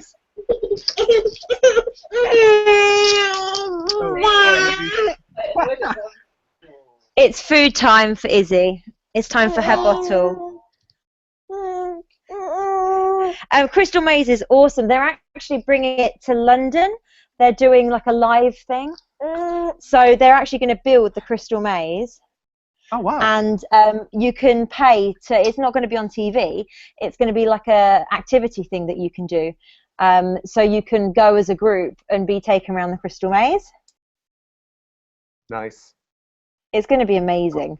I really want to do it. Really cool. I would so do that. Now, what do people think about Richard O'Brien versus Edward Tudor Pole? Richard O'Brien every time. Oh, Richard O'Brien any day of the week. Absolutely. I think actually that's why I started playing harmonica as well. I think I was inspired. No, that is a phenomenal pick. It's a great choice, Craig. Yeah. Very good. I can see why you wanted to get in quick on that one. Yeah, that's a I didn't even think of that one.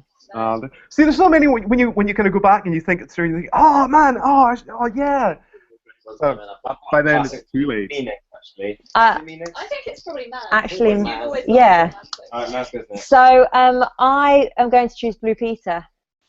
Oh yes. You remind me of something else though.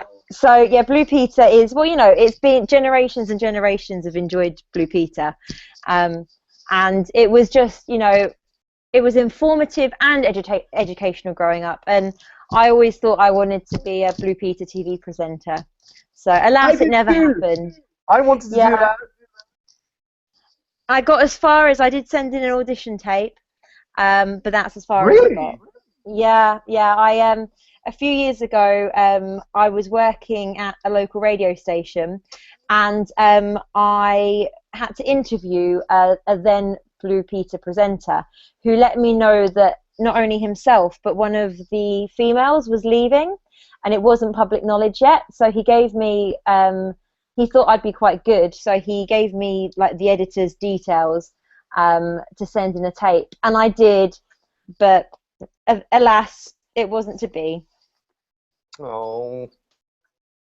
But I gave it a go. Yeah. And at least you got to pick it in the draft. Yes, exactly. Yeah. Well, this is it. This is what my whole life's been leading up to, Ian, is that I get to pick it in the draft. Oh dear. Okay, that's brilliant. Yeah, Blue Peter. I've got some fond Blue Peter memories. I remember when the Blue Peter garden got trashed. I know. That was fairly traumatic.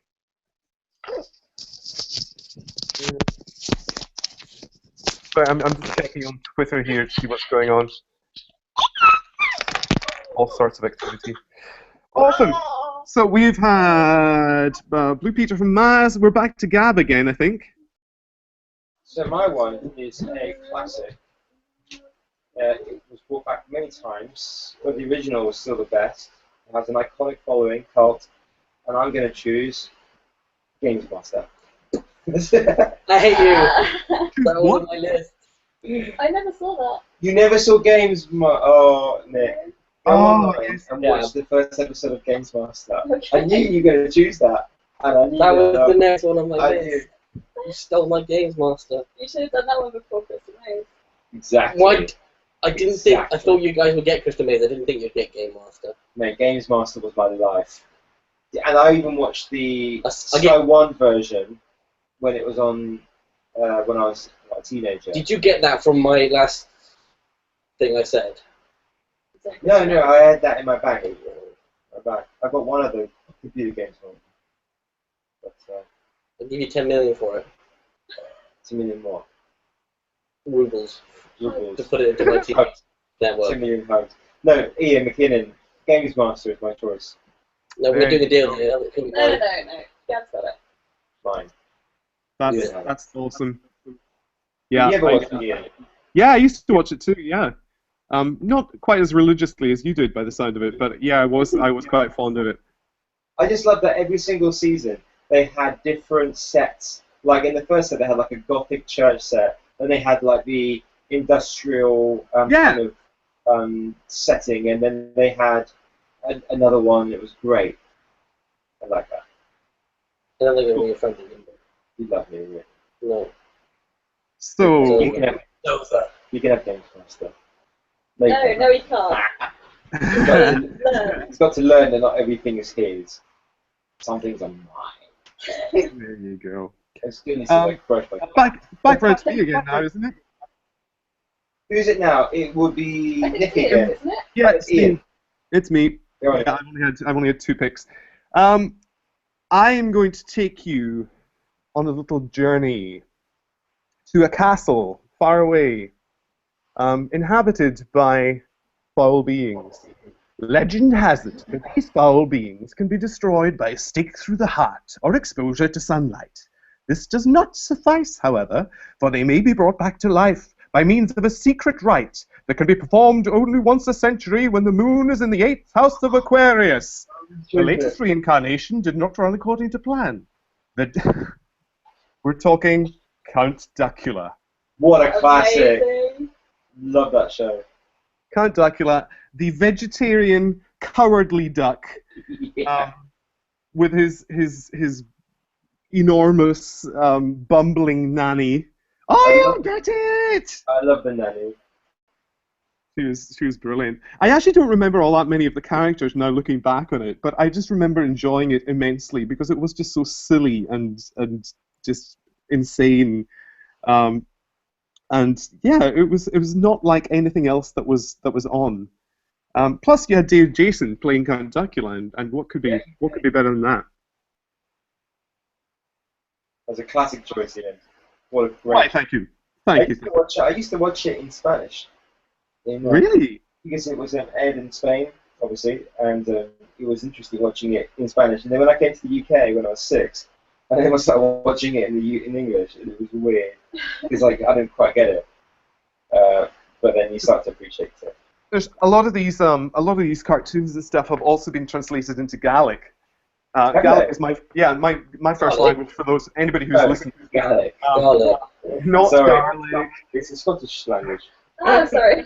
That's right, Ian, isn't it? Yes, it is.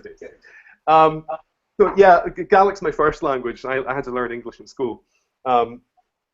But yeah, for TV programming purposes, a lot of these things have been dubbed into Gaelic. In fact, as a part-time job, I actually sometimes do voiceovers now for these cartoons and things, which is kind of awesome. I am the voice of the theme tune of Shaun the Sheep in Gaelic. Really? That's cool. I sing the Vic Reeves sung theme tune in Gaelic. That has a claim to fame there. Yeah. So yeah, so I don't think Duckula was ever translated to Gaelic, but we did have Danger Mouse. Danger Mouse. The problem with Danger Mouse was that Danger Mouse had DM written on his shirt. Yeah. Yeah. But in Gaelic, you can't translate Danger Mouse and have the words begin with D and M. So they had to find a workaround. So they made it that his name was Donny Murdo. Donny Murdo. Donny Murdo. So yeah, that was Danger Mouse in Gaelic, Donny Murdo. Yeah. Anyways, whose turn is it next? I think it's back to Nikki, isn't it? I get to go first again. In fact, hang on, before we do that, can we we'll do a little sponsor break and say the reason we are all doing this is we are trying to fund the DVM podcast empire for another year.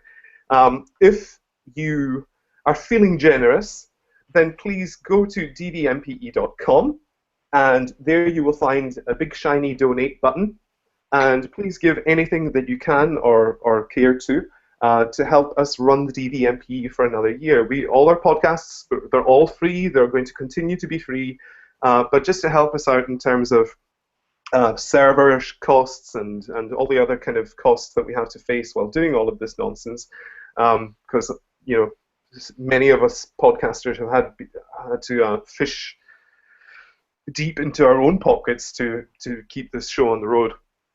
So in order to sustain us and help us to develop our programming further, then that would be greatly appreciated, and we may do some silly things if you do give us money. Haha. So yeah, awesome. Sponsor break done. Right, Nikki, back to you. Back to me. Okay. Your last one actually reminded me of this one. So I'm going to read something and see if you know what it is.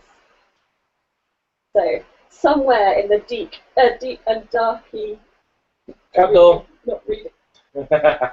Next. It was Trapdoor. Craig, Yes. we're back!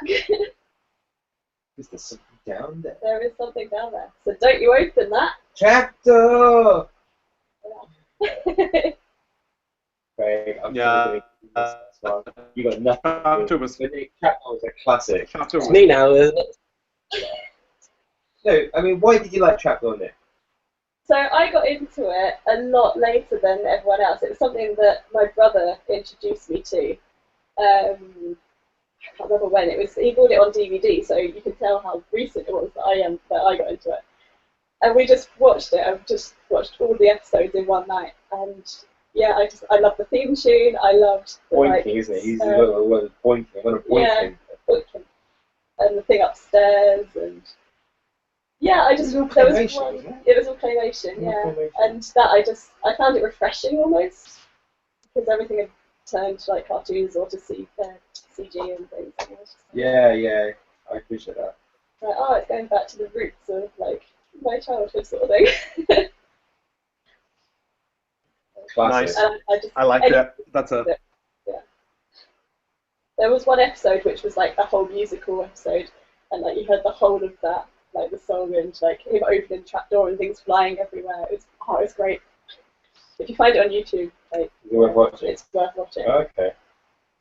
I think I may actually have to go and do a little bit of scouting around and see if we can find some episodes of that, because you've just jogged my memory. I'd forgotten all about that show. That was great. It was you mentioned in a castle, and I was just like, oh no, don't choose that. Not being too overly prepared in advance, because then you're able to kind of jump off of what other people have said, and you're not too disappointed when somebody steals your pick, Nikki. Oh no, wasn't it? Stolen one of mine. Oh no, it was who was it who stole? Yeah, it was you, wasn't it? Yeah. Yeah, that's right. You stole Nightmare. Yeah. Okay, where are we at? We've had Nikki. We are now going to Gab again. No. Oh, look at that! Oh, We're back look, to yeah, me. back to So my choice is again on the video game theme, and it was a classic ITV show called Bad Influence. Bad Influence was an ITV computer game show that lasted half an hour. I think it was on Thursdays, and they just basically covered. What was that? Half an hour? Was that half an hour in total? Was that the entire run of the series? Half an hour and then got cancelled. Yeah, it was literally one show. No, it was a half-hour show per week, and it was great. It was just all about computer games news. They had new video games, up to Christmas, and we didn't have YouTube back then, so you had to rely on daytime TV, children's TV for news on any computer games because magazines are expensive. So Bad Influence is my choice.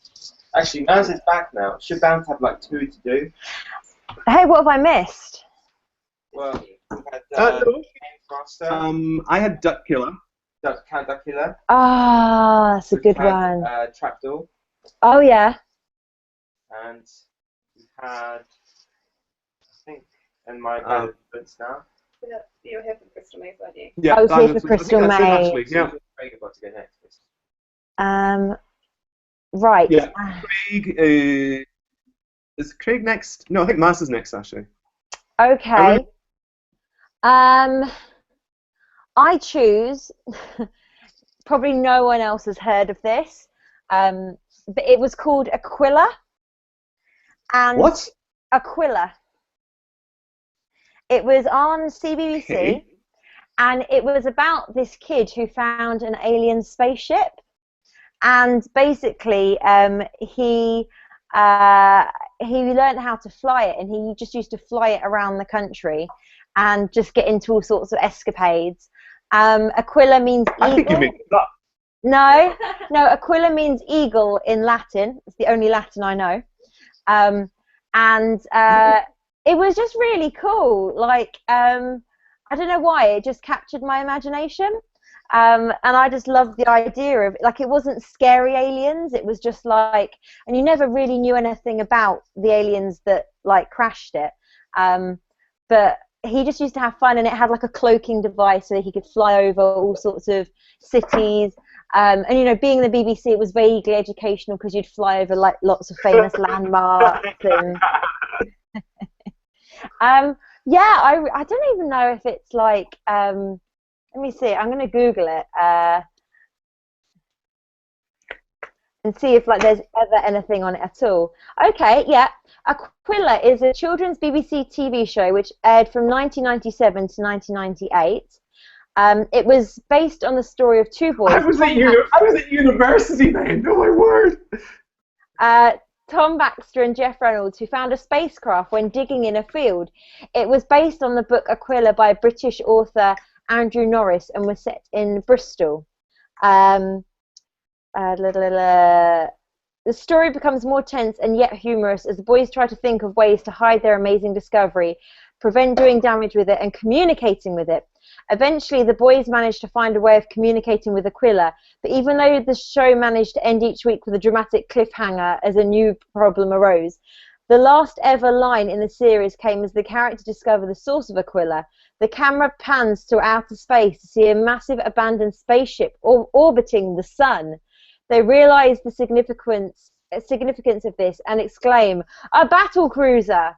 You could have some serious fun with a battle cruiser." So there you go. Alert, by the way. Aquila. Yeah, Aquila. Yeah.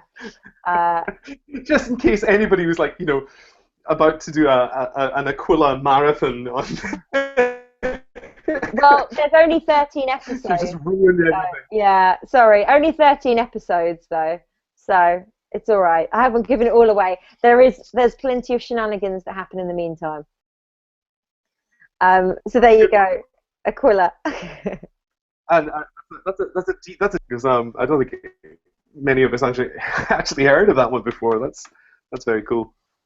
I thought I'd go a bit random for that one. No, that's good. Random is good. Random works. I mean, there's less chance of a clash Okay, back to Craig, I believe. Craig, it is your turn. Craigie Please bestow us Bear. with your amazing choice, which isn't Games Master. Wow. Something you might not have heard of. It's called Treasure Hunt. Treasure Hunt. I like Treasure Hunt. That's a good choice. Oh yeah. What with Annika Rice? Forgot about that completely. Oh, good. That's really good. Turn everything's awesome. Made now, haven't we? We've got your cartoons, your fantasy. Then like, no, but Well, He's covering the whole Yeah, we're gamut. covering all bases. Treasure Hunt was great. Yeah. Didn't she used to give like free washing machines up to people and stuff like that? I think you're talking about Oprah. I was trying to Danica. Yeah, Shannon Danica, yeah. I was trying to Danica. What are you doing? Craig's just chosen Treasure Hunt.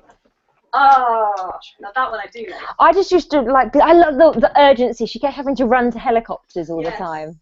There was a lot of running towards helicopters. Annika Rice was like every guy our age's like crush, first proper crush, I think. Yeah, pretty much. Well, actually, I also had a bit of a crush on the late great Karen Keating Oh. Yeah. of Blue Peter fame. Yeah. That's something else. We could have a draft of of fantasy TV crush. Yeah. Then it just starts to get embarrassing, doesn't it, though? Yeah, wouldn't it? Oh man, no, that's a good one. So Treasure Hunt.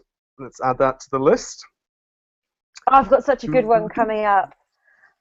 I've just thought of it. Oh, So I think we all had four. four, I think. No, I haven't had my fourth one.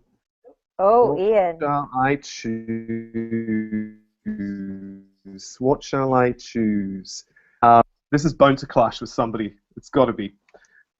This is 29 Acacia Road.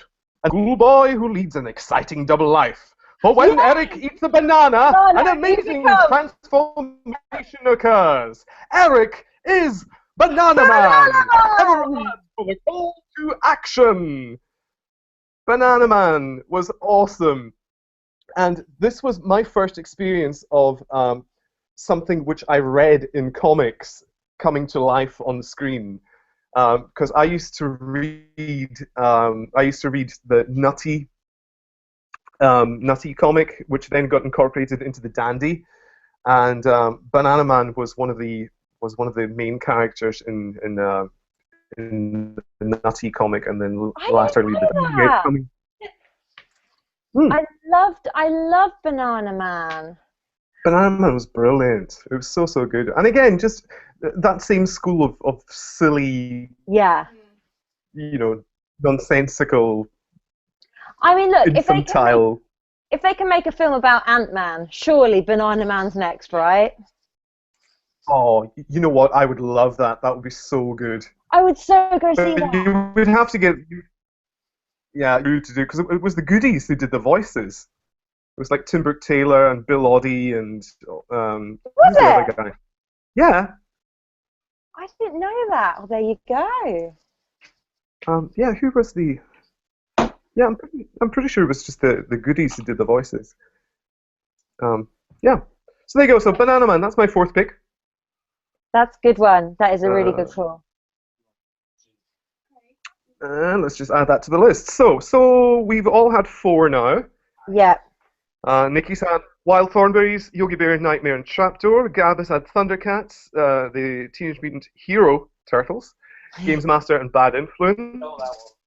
Maz has had Sesame Street, Thomas the Tank Engine, Blue Peter, and Aquila. Yeah. Craig's had Robot Wars, Time Commanders, Crystal Maze, and Treasure Hunt. And I have had Fraggle Rock, Jackanory, Count Duckula, and Banana Man. Marvelous. Right, I reckon that's pretty good going. Let's go for round 5. Me. And it's back to Nikki. Me. Back to Nikki. Back to Can't believe Nikki Nikki. hasn't chosen the obvious Nikki chosen one.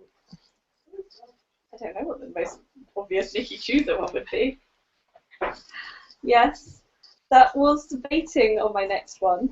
The last one. Yeah, actually, my last one. I will have to go with the Muppets. Hey! as I've grown up, I've actually bought all the original TV series of The Muppet Show because I just love it so much. And it's like a load of famous people that I have no idea who they are, but I just love The Muppets so much. But that was like Sesame Street. It's there were everyone would be like, my parents would be like, oh, that's a famous so and so, and you'd be like, I don't know. The Muppet Show Tonight was actors and actresses that I know from our era. Yeah. The Muppet Show was the original. Yeah. And it's coming back. It's coming back. It is. On I believe it's going to be on Sky One. I can't remember where, but yeah, I just love it. For the DVM Podcast Empire. But we would be willing to take their money if they wanted to. Ian, is it time actually quickly to have a little break to say why we're doing this? I did one while you were... Oh, did you? Oh, sorry. Yeah. I was seeing to the baby. Yeah, well, you know, you've got responsibilities. You've got to do these things. So yeah, that's great, Nikki. And you have just gone up massively in my estimation as a human being. As a human being. Wow. I was going to say I have to do mine. I'm going to burst. Okay, gladiators. Oh. Do you feel the power of the gladiator? The original series. Not the terrible remake that they did. Gladiators was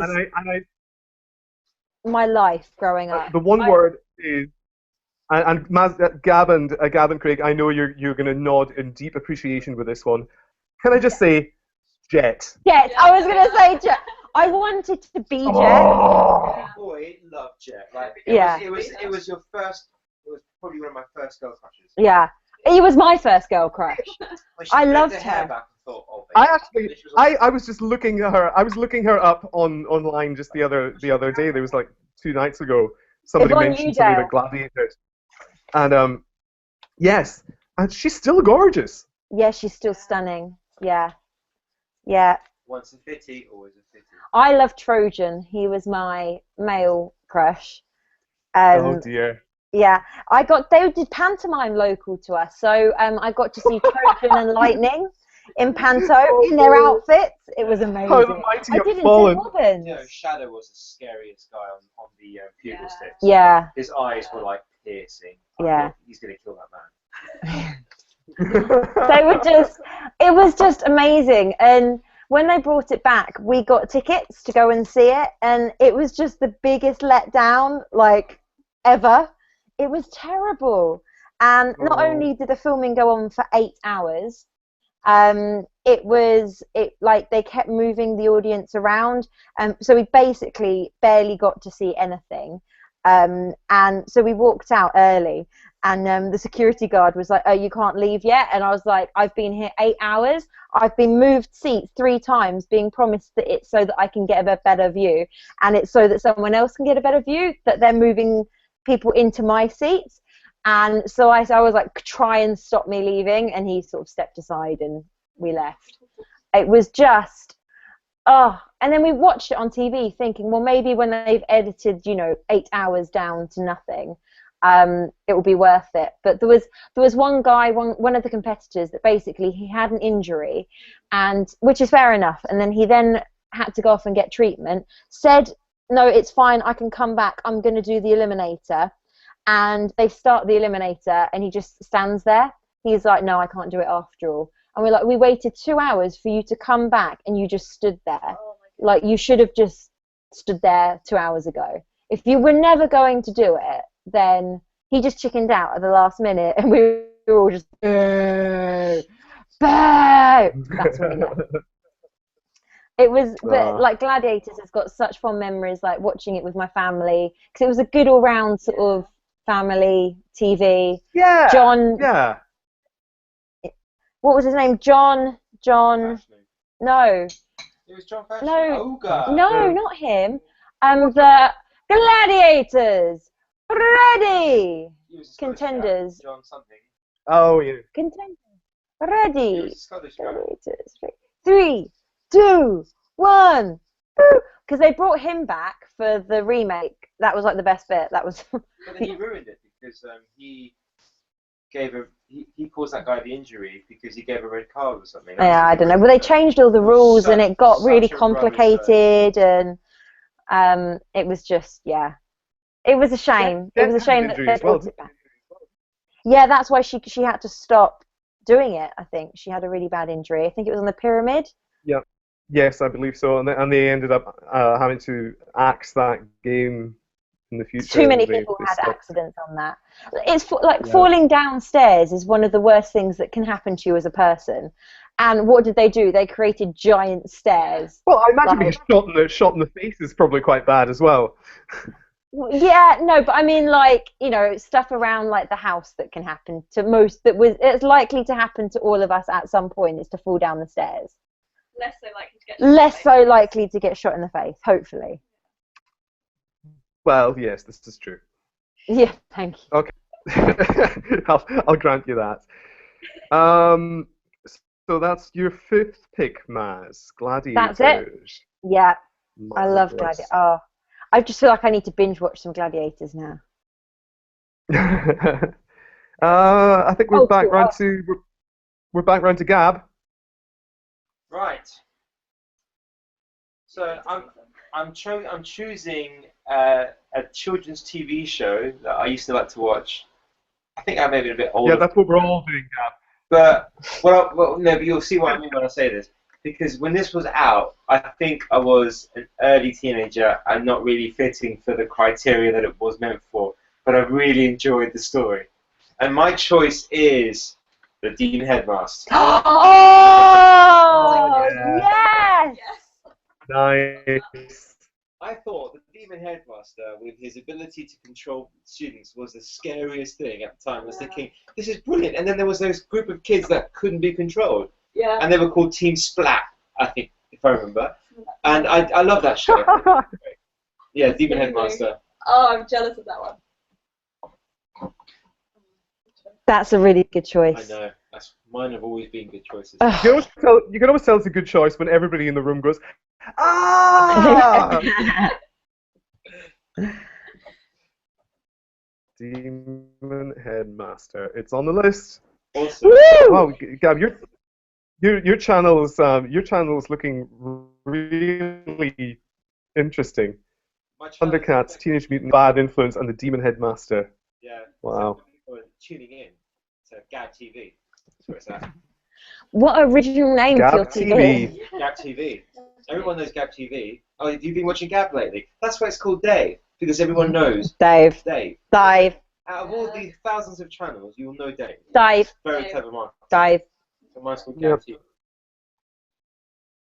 Okay, so Gab's had 5, Maz had 5. Craig, it's over to you. I'm going for the Gadget Show. Oh, Gadget Show, classic. That's it, yeah. Is that really a kids TV show? Definitely. Kids love gadgets. Yeah. I would say Oh, like Gladiators. that's borderline. Oh, you mean because of the era? Like it was. No, not because of the era. No, it's just because what qualifies as actually being a kids' TV show. Toys and stuff. Yeah, and they do toys. Yeah. And they also do competitions against each other, which is very much of a child thing to do. All right. The lawyers in the room have managed to convince me to accept that. You would definitely be watching the Gadget But Show. also, they have Gadget Show Live. Gab and Craig, attorneys at law. Yeah. I mean, Sam and Steve go there. So. There you go. Yeah, so they're pretty much the biggest kids out there. It's a good choice, the Gadget Show. Everyone loves gadgets. Yeah. Yeah. Okay. Oh, that means it's me again then. Ian, bestow us with your amazing choice. Oh, right. Where do I go with this one? So many choices. I think we've got a couple of rounds left, so let's go for something a bit more serious, a bit more hard-hitting, something that talks about the real issues that the kids of today face in their daily lives in school. I'm talking Grange Hill. Oh. Bow. Do, do, do. Can't help but do that. Bum, bum, bum, bum, bum, ba-dum, ba-dum, bum, bum, bum, bum, ba-dum, bum, Bum, bum, bum. bum, bum, bum, bum. Did they not change the theme tune at one point? I think they did. Yeah, but that's the only one anybody ever remembers. Is Yeah. the classic. Yeah, but no, Grange Hill was brilliant because it wasn't like so much of kids' TV was kind of cozy, fuzzy, everything was nice, everything was always resolved well at the end, and it wasn't threatening in any way. And then Grange Hill comes along, and there's stories about drug addiction and teenage pregnancy and you name it, all these things that were it really did push the limits of what you could put on kids' TV. But then also, what slightly annoyed me was you had Grange Hill and Biter Grove, which was essentially the same thing but set somewhere else. Yeah. And Grange Hill, of course, was written and produced by Phil Redmond, who was also the guy who did Brookside. Yeah. Yeah. A kids' TV show. Yeah, the other famous yeah. kids' TV show. Whatever happened to Brookside anyway? It got cancelled because nobody watched it, basically. Yeah, there you go. But what was the one? Crossroads. Remember Crossroads? Oh yeah. Yeah. Yeah, another one that was cancelled because too many people didn't watch it. Yeah. So there you go. Yeah, Grange Hill.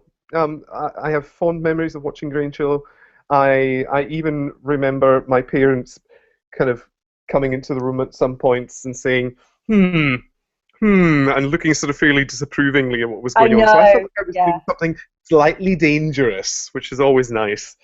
Yeah. So there you go. Grange Hill, it's off the board. It's on the board. It's whatever it is. It is what it is.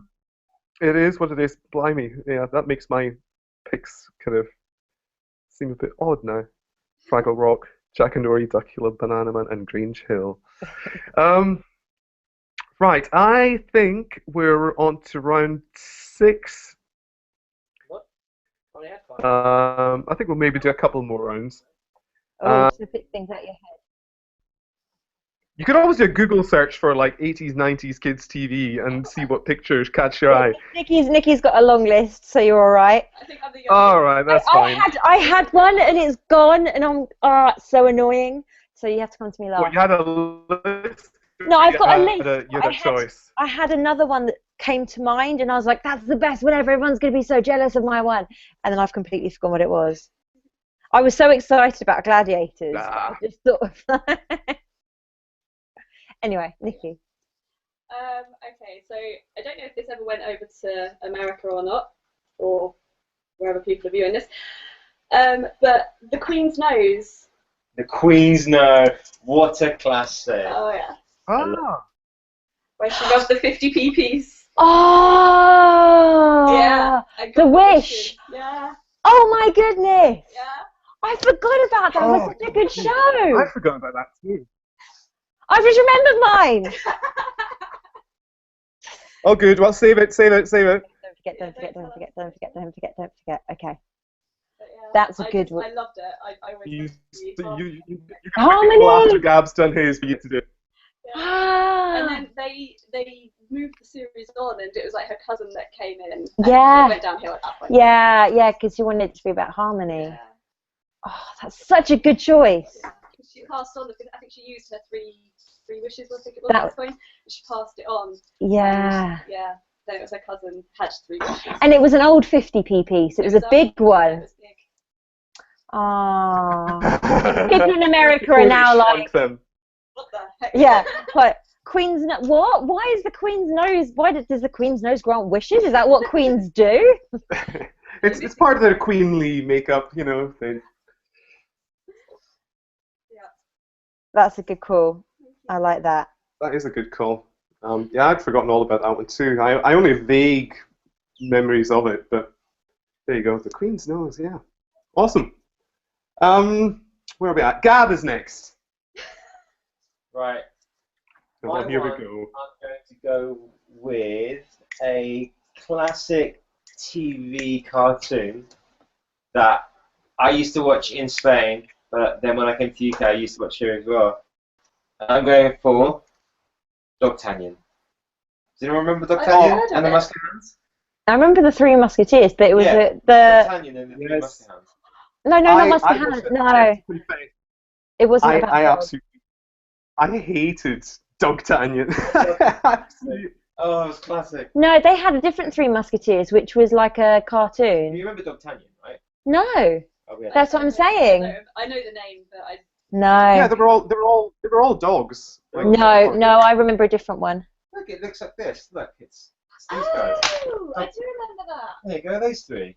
No, I don't remember it. And the Three One Musketeers. for all and all for one. Do do do do do do do do. That's it. Thank you. Oh, you guys are just old. Yeah. Oh, these are classic. I didn't choose He-Man, if that makes you feel better. Oh, I know, but I know He-Man. Yeah, I know that one. By the power of Grayskull. Who doesn't know that one? Yeah, everyone knows He-Man. D'Artagnan, though. You could have just picked I up. chose the Demon Headmaster. I'm still with I it. You know. know. You're still with it. I'm an eclectic mix. If there's now anyone of that's all like these- fairly young that's watching, they're going to be like, What the heck are they yeah. on? I mean, I can tell you about baby shows at the moment and the Furchester Hotel, but I can't tell you about ones, you know, from like 10, 15 years ago. We should say, James Cooper suggests, we all have excellent taste in kids' TV shows. What about the new Clangers? Pretty awesome. Oh, the new Clangers. I haven't seen that yet. Oh, Gab, it's on Sky Plus. I saved it. Yes. I actually recorded it. It is very good. And I feel that it's still being true to the original Clangers. Oh, that's good. Yeah. Because sometimes they, like with Thomas, they rehash it. Yeah, And when you revisit these things, sometimes it loses the original magic. But the no, I was pleased with the Clangers. I thought, no, you did good. You did good. D'Artagnan. No, that's the first one that I would say. Thumbs down to. I'm afraid doesn't make it on my TV show. Does that mean I'm your favourite? Yeah. Getting into everyone's favourite. Yeah. All right, we're on to Maz. Goosebumps. Goosebumps. How to watch that? Because it's too scary and it was a bit My mum didn't occulty. allow me to watch it. Yeah, my mum disapproved, but we, I loved reading, and so at school, yeah, my mum, I don't think she really knew what they were about, so I read them all, and I was really like, yeah, these are good, and then it goes on TV, and I was at that age where it was maybe slightly older than what I should have been watching, and so I watched it, and some of it was okay, but some of it I'd go to bed and I'd be like, Oh, I think it's poor young Maz. I think it's probably the reason that I've got a bit of a thing against like ventriloquist dummies, because there was one that got like possessed, and I'm like, so oh, I've just thought of another one. Oh, okay, Oh, right. save it. They're just like rolling off now. But this is the thing: is that when you get into a discussion like this, you get into that Get the frame creative of mind, juices flowing yeah. again. But It Goosebumps. triggers all the that- memories. Really, it is, because it was a bit of a, like you sort of said, you with Grange Hill, it was like a bit controversial. So my mum and dad would be like, you shouldn't really be watching Goosebumps. But I'd be like, Mum, I want to watch Goosebumps. All my friends watch Goosebumps. I've read the books. I know what happens anyway. But also the books, and like, because the books were always really brightly coloured as well. And so they were just for a kid. You'd see them in a library and you'd be like, oh, ooh. So yeah, Goosebumps. Long live Goosebumps. Excellent choice. Thank you, thank you. Yeah, not a problem. We're on to Craig. The 18.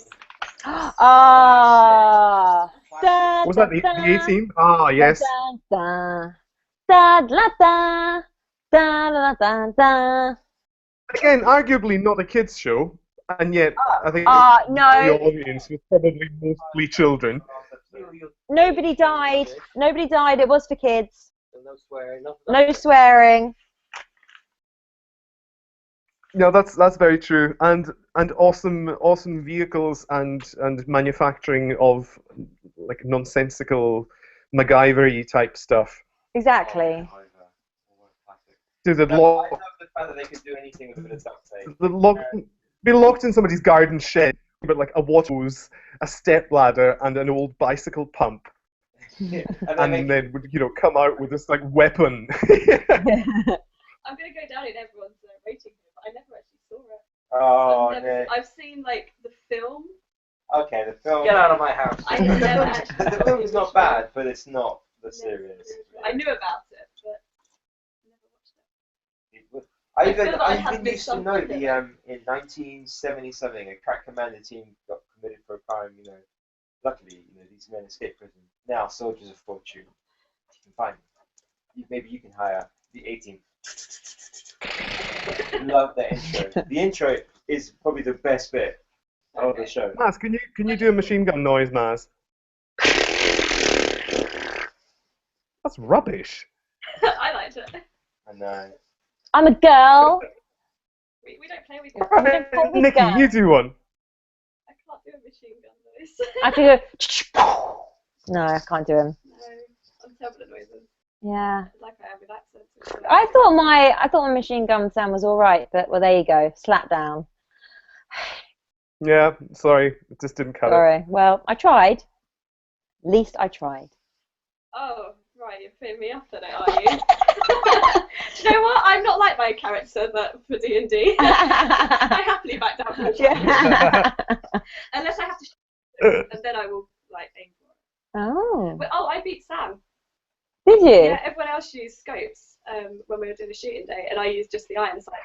And I hit tiniest can furthest away. There you go. See, you've got the eye of the tiger. I do. I do actually have a scope. I need to actually put it to my rifle. Right.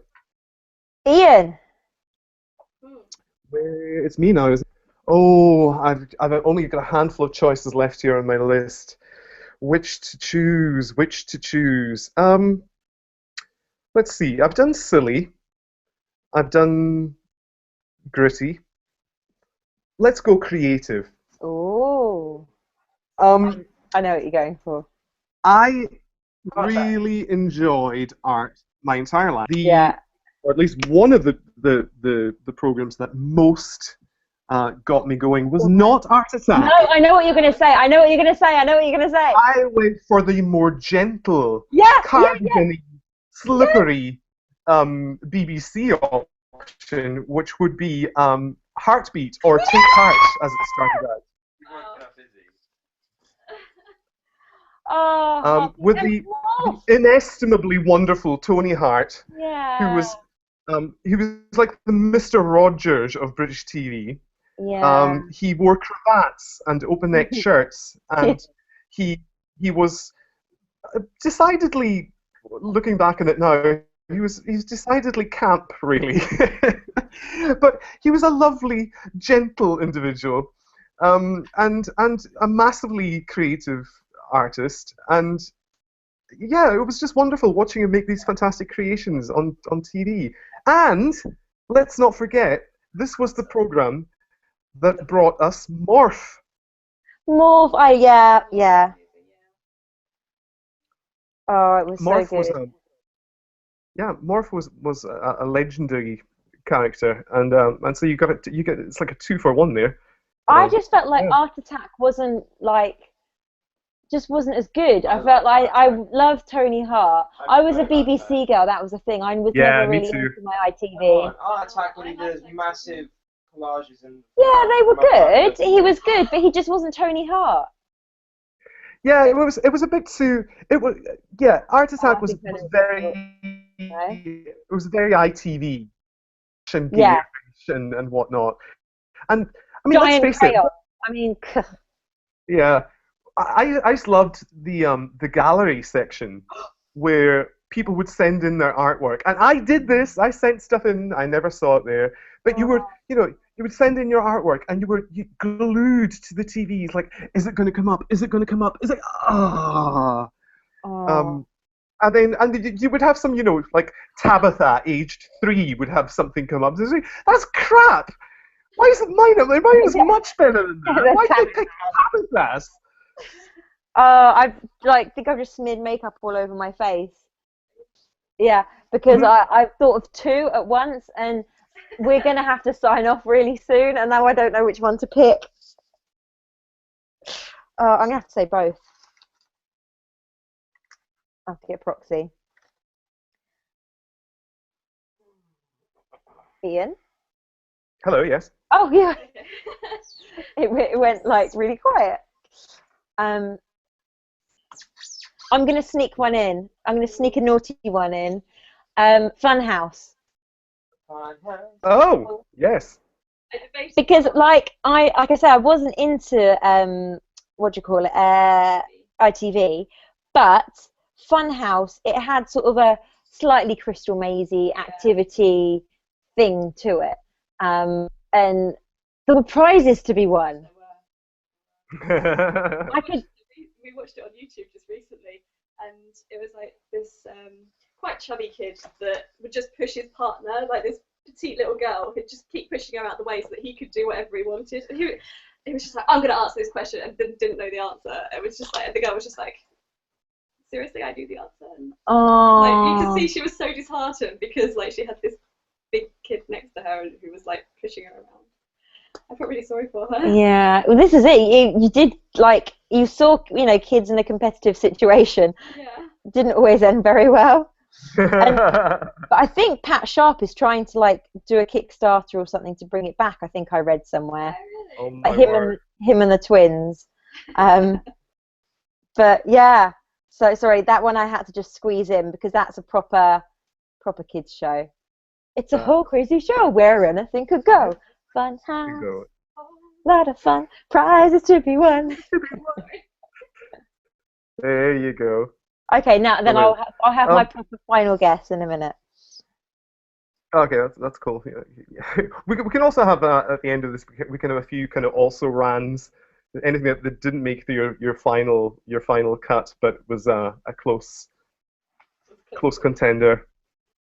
Well, okay, this is my final one, and it just came to me, and I think it's going to be quite popular. Are you jumping turn order here? Yeah, I am jumping turn order because I'm going to forget it otherwise. Buffy. That wasn't children. Yes, Buffy was. Yeah, it was. Not allowed to watch it again. No, Buffy. It had like proper not allowed. No, Buffy was like not young children, but teens. Before you turned 18, when you're in your teenage years, you could watch it. My mum still wouldn't let me. It was vampires. Yeah. She wasn't allowing me to do anything with vampires. No. Yeah, the occult. Yeah. Oh, but yes. well. She's gonna have an issue with my next choice.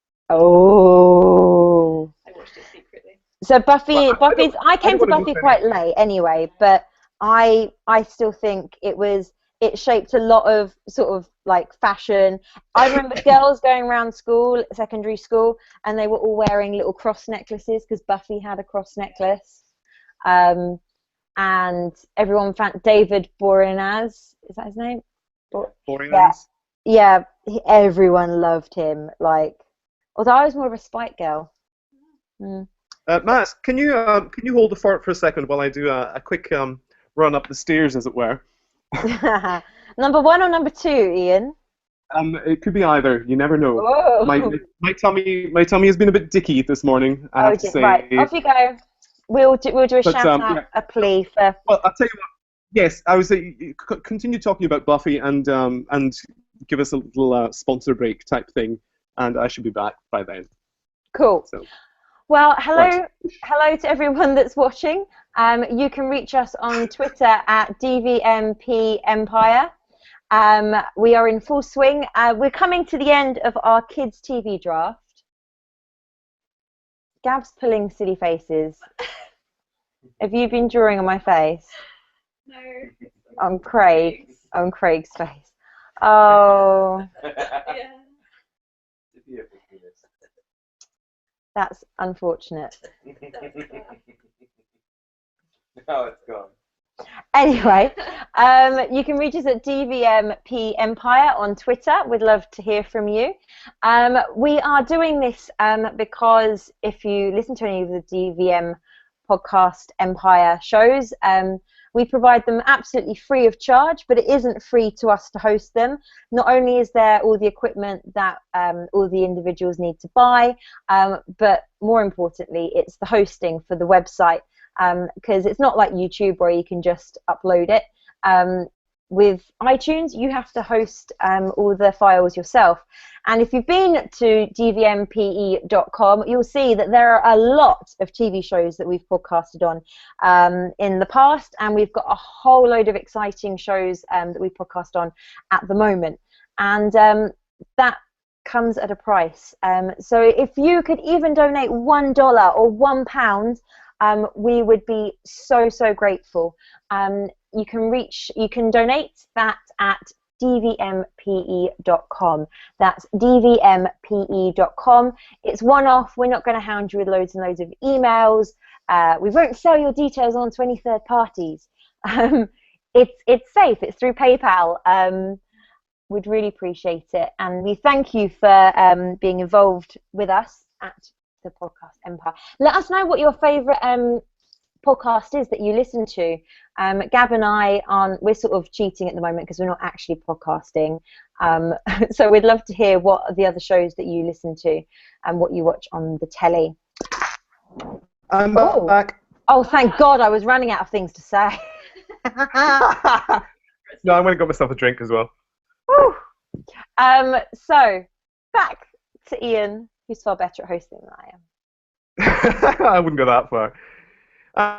So, for anyone who is joining us, we have been doing our Fantasy Kids TV draft, and this is a kind of UK-centric TV draft, where we've been picking, if we were making our own Fantasy Kids TV channel, what shows would we have on it? Once somebody has picked a show, it's off the board, so nobody else can pick it. We have gone 6 rounds, I believe. Yeah, and I've gone 7, but there you go. Well, yeah, I think you've gone 8, actually. Well, I mean, let me see. You got 1, 2, 3, 4, 5, 6, 7. Yeah, you got 8. How did that happen? I don't know. You're just being sneaky. But you just Yeah. put 2 in just now. Yeah, I did just shove in 2. You did, yeah. I think you should forfeit your next turn as a result of that.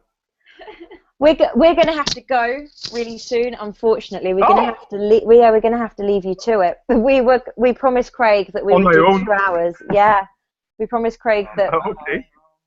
So. This is going to be very interesting. I will. Yeah, I'm going to have to try and find somebody to pull in. This is going to be quite the challenge. I'm going to have to try and get what do you call him, James Cooper. I wonder if he'd be up for it. Or Claire? Is Claire around? I do not know. Let's see if I can. Yeah, we'll have to try and pull her in. I tell you what. While we are doing that, if Nikki, if you could take your turn, and I will frantically try and find people to join me. Okay. Oh gosh, no, I'm going to choose out of these. For my next choice. Okay, so far I've got Yogi Bear, The Queen's Nose, Wild Thornberrys, Nightmare, The Muppets, and Trapdoor. To that, I think I'm going to add Ocean Odyssey. Ocean Odyssey. Which I don't know how many people would actually know I remember about. Ocean Odyssey.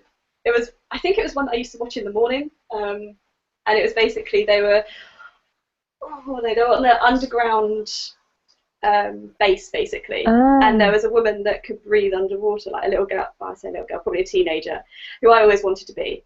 I think her name was Maria or Marina. Marina.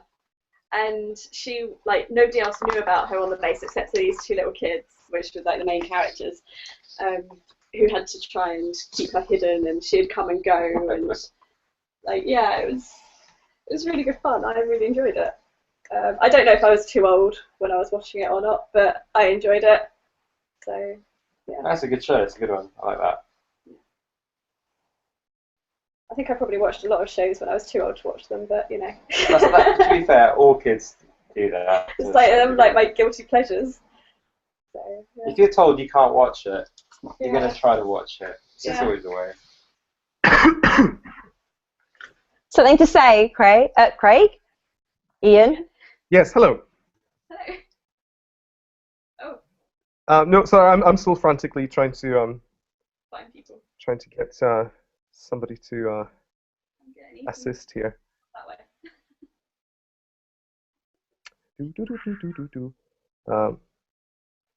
Let me just. If we could go another round from Gab, that would be cool. Okay, I go for.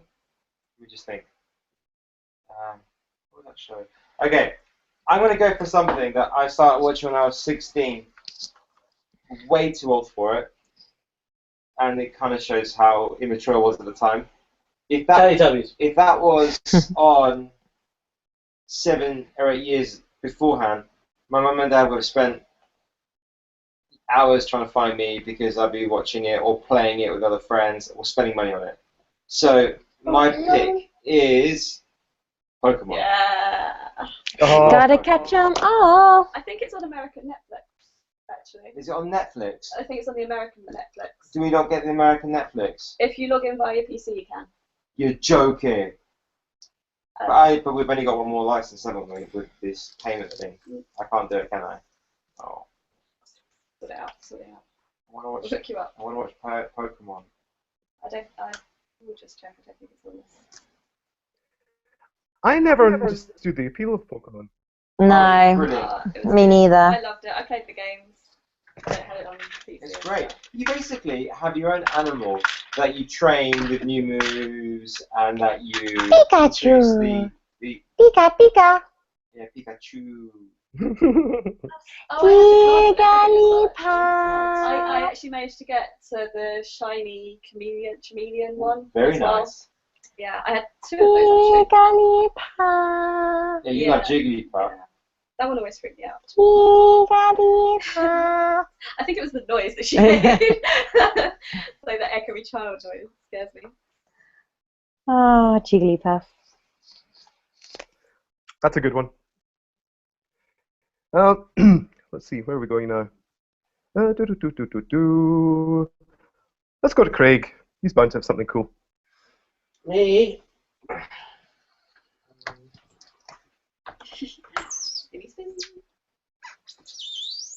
Your face is hidden.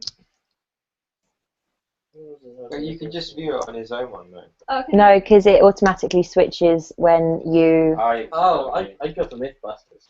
Mythbuster. That's a good one. That is good. Very educational. Educational. I missed that. Sorry, I was in mid email. Mythbusters. Mythbusters. Mythbusters. Oh yeah. Yeah, I suppose that kind of. See, this is Craig. He's coming up with the questionable choices all the time. My kids are going to be well educated. That's a good show to watch compared to Pokemon. Yeah. Because they will learn some about science there. But with Pokemon, Gab, you learn that you've got to catch them all. You do. It's like diseases. Craig's problem is he didn't actually grow up in England, so he doesn't know half the programs that we would have grown up watching. Yeah. So I don't really know what he grew up watching, to be honest, other than these sort of shows. I didn't watch TV. I went out there and did stuff. It was Games Master, and that's why he's upset. Yeah. Yes, maybe my final pick here should be, why don't you? What's that one? Yeah, I never heard of that. Have you not? No. Oh my word! Why don't you was a truly dreadful show, actually. it tended to air during like the summer holidays, and the basic premise of it was they decided to make a show, I think, that was so bad that it would encourage the kids to actually just get out of the house and do something instead of sitting around watching TV. And yeah, it was almost like a Blue Peter kind of thing, but hosted by kids, and it really was pretty universally dreadful. Maybe that's why I didn't watch it, because it was universally terrible. Yeah, that may be the case. What channel was it on? It was a BBC thing. It was on BBC One. Really? Yeah, or maybe BBC Two. I'm not too sure. How long ago? Yeah, it was yeah, it was highly questionable, but I'm just messaging. The TV show How To. Yeah, How To, that was good. Oh, that was brilliant! I love For that. now. Yeah, with Carl Vorderman. That's right. Yeah, that was basically stuff you should know. It was that was on Yeah. ITV, wasn't it? Yes. Actually. So that was like the ITV version of Blue Peter in my mind. Exactly. Yeah, you're right. Yeah, that was a good one. I remember when they were talking about spots, and they used like I think it was Smarties or something to demonstrate different bits, and like they used white chocolate buttons as like white cells and things like that. Oh, it's really disgusting and interesting And tasty at the same time, and you had a craving for. The one thing I remember from How To was if you've got like a bottle of juice, like a Coca-Cola bottle, and you want to empty it out, instead of squeezing it down, if you do it in circles, the water flows faster out of the bottle. I learned that from How To. Wow. Yeah. Did not know that. Yeah, next time try it. We're just gonna tweet from Mike. Says, I grew up watching Why Don't You as a kid during summer holidays. When that was done, you went out for the rest of the day. Yep, that's what it's all about. Hey, we have just been joined by the legend that is Mr. James Cooper. Hey! Now, this is really cool because over all the years that the DVMPE has been running, James Cooper has been a frequent tweeter and has been in touch with us many, many times. And yet we have never once seen his face. And here he is in the flesh. UK exclusive! Woo! I really apologise for you having to see my face now. That's just terrible. Do not apologise. You're actually saving my bacon here. Because we're going to abandon Ian shortly. Oh. We need to have breakfast. Oh well, that's fair enough. I've not eaten yet either. Oh, come out with us, Dave, Ian. Why don't we all go out for food? That sounds marvellous. See you in what, 8 hours? Yeah, right. I don't know if my dicky tummy can handle breakfast at this point, so I'm sticking to Coca-Cola. There we go. Yeah. Have you been listening to much of this today, James? I've listened to it on and off this morning, yeah, while I've been doing other stuff. But you've all got. We all seem to have excellent taste in kids' TV because I was nodding along, going yes to lots of your. Well, this is maybe something we can discuss with James. Well, when you guys slope off, are you having to depart now? Yeah, we're gonna leave you to it. And wish you all the best for the next segment. We will be obviously watching avidly. We thoroughly enjoyed our of course. We thoroughly enjoyed Dungeons and Dragons because it lasted all of 2 minutes. Stop drawing on my face, Craig. Gab's got a lovely monocle. Craig, well, who knows what's happening with Craig. As James joined in, I think he gets the crown. Yeah. He's not using the floor, James. Oh. We can't put a crown on the man. We can't put a crown on you. Never mind. Well, anyway. Oh, okay, wait a minute. There we are. Okay. Yay! The crown is coming on your head, my friend. Don't tell Dave. Dave VM might be upset that we've given the crown to someone else. No. Oh, what's wrong then? You have to have draw enabled on your Google Hangout. Yeah, he does. Yeah, I have. Because look, I can draw on him. I'm trying to put a crown on the man's head. Well, I will draw a crown. Fine, draw a crown. Or I could do a tiara. Maybe a tiara made up. No. I'll keep my head very still so you can draw it. No, it's okay. It freezes the picture. going to catch up now. Right, very 4 of them on there. Right. There you go. There's the crown. Yay! Right. Well, we shall. Yep. So that's it. Signing off from Yeah, Watford. James, wish you all the best. It's been emotional. It has. It has. It's been real. Yeah, me too. I feel like we've been, you know, we've dipped our toes in the pond of Dungeons and Dragons, and it wasn't actually. I was quite enjoying it until Ian started to be auto-tuned. So Yeah, it all went horribly wrong. I'm so disappointed. One of these days, maybe another we'll time. pick that up from where we left off because I think much fun could be had. I think And so. At least by then, maybe I'll have learned the rules sufficiently to be able to to actually host the session properly. Let's do it at the next Podathon. Yeah. Yeah. Yeah, we Hopefully will be. I'll have fiber broadband by then. Yeah, exactly. Do you actually get fiber broadband in In Lewis. Oops.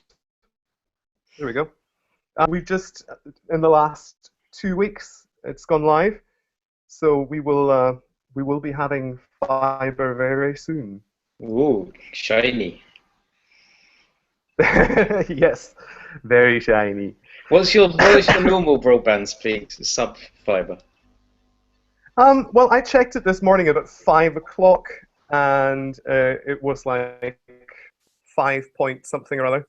Ah. So, oh, it's just us. Hooray! We've been ditched. We've been ditched. So, yeah, this is really unexpected. For you probably as much as anything else. Yeah.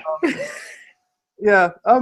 So, why don't you tell anybody who happens to be watching us right now who you are, what you do, and how you came to be in tow with the DVM podcast empire at all? Right, okay. My name is James Cooper. I live in Minehead in Somerset, which is about pretty much as far from Ian in the UK as it's physically possible to get. I've actually been to Minehead. You have? Yeah. When was that? Oh gosh. It was back in 1999, I want to say. When I was a student and I was going out with a Canadian girl, and she had an aunt who stayed somewhere. Oh, what was the name of the village? Churt. Do you know of Churt? Doesn't ring a bell. No. But there's lots of weird named villages around here. Weird named villages, yeah. So it was a wee bit further down than Minehead, I think, but we did go through Minehead, so I do remember. I remember. Well, there you go then. So yeah, I live down here and I run my own web design business. So that's what I do. I sit here and make websites for people and stuff. And I've been with the DVM podcast empire, I think probably before it was the DVM podcast. Yeah, because that was the the forerunner of the DVMPE was well, there was Flash Forecast for a start. Yeah, were you in on that one? No, I was. I watched 2 episodes of Flash Forward and was like, nah, can't get into this. Which I know is an abomination to say to such a person as you. But. Well, we did take fandom in that show to a whole new level. It was slightly ridiculous. Yeah. To the point of actually getting written into the show. Which to this day astounds me that actually happened. So I'm not actually sure what show it first was. It might have been The Event. Am I allowed to say that name? Yes, I think you're allowed to say that name.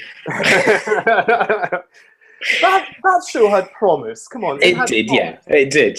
It just didn't fully deliver on that promise. No. And person of interest, of course, I'm still, because we're a season and a half behind on proper TV over here.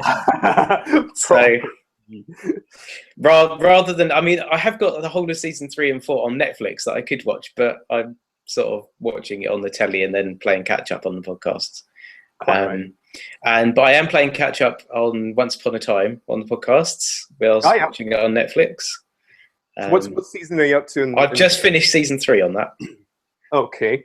Now, my wife and I, we were watching Once Upon a Time like absolutely religiously every single week. Loved it, loved it, loved it. And some point along the line, we just kind of dropped off, and we kind of missed it one week, and we didn't really ever go back to it. It's funny that sometimes happens with a program that you've been watching and you've been really into it, and then all of a sudden you kind of go, I just realized that I don't actually care. Yeah. So it was unfortunate because I was enjoying it, but I don't really miss it. Right. No. And there's other things that I'm watching that sadly aren't on the Empire. Well, Revolution, of course. Oh yeah. Goodness knows when that's going to come back over here. But there you go. Yeah. Because I think we've had season 2 on Pick over here, but goodness knows when season 3 will ever get over here. It may never appear. Who knows? No. Yeah, but I'm currently really into Continuum on Netflix. No, I haven't seen that at all. That's really, really good. What's the pitch? It's the story of a cop from, I think it's 2077, who she's at the execution of a load of terrorists back then, but it looks like the terrorists have plotted to, instead of being hooked into an electric chair, they've hacked the electric chair kind of bubbly thing that they're going to get executed in. So it actually becomes a time travel portal. So they get sent back to 2012, but this cop gets sucked in with them because they want to go back in time to rewrite history so they can stop the things that they're campaigning. Nice. Basically, they're like. They're kind of like the guys, I can't remember what they're called in Person of Interest, who don't, bearing in mind that I'm halfway through season 3, who don't like the machine and want everything to be free and everything. Dignity or something like that, isn't it? They're kind of the equivalent of that, because the corporations have taken over government in 2077. So they're all anti-corporation people and stuff. So cool. They want to come back to now so they can so the corporations don't take over. Right. But it's kind of convoluted, and the last 2 episodes of season 1, which I've just watched, are just like, what? But I think season 2. See, I'm putting my camera on now. There we go. Hey. Aha! I don't know, is that going to cause my audio to go screwy? It's okay so far. Oh, that's good. Yeah, okay. Awesome. Yeah, I noticed with interest as well that you have a bass guitar behind you there somewhere. I have a bass guitar over there, and then up on my wall you can see is some. It's called a kora. It's from Ghana, because my family know a family out in Ghana, so they sent over with one of our friends who are mutual friends of them. It doesn't actually play; it's just a pretend one that's a wall hanger, but it looks really cool. And then I had that for a while. I had an old guitar that I'd gotten a up type deal, and it was purely for ornamental purposes. It's completely unplayable. and then over here we have the main instrument collection. Here we go. Here we go. Well, those are the where is it? Those are the ukuleles. Wow. And there is the mandolin. Oh, nice.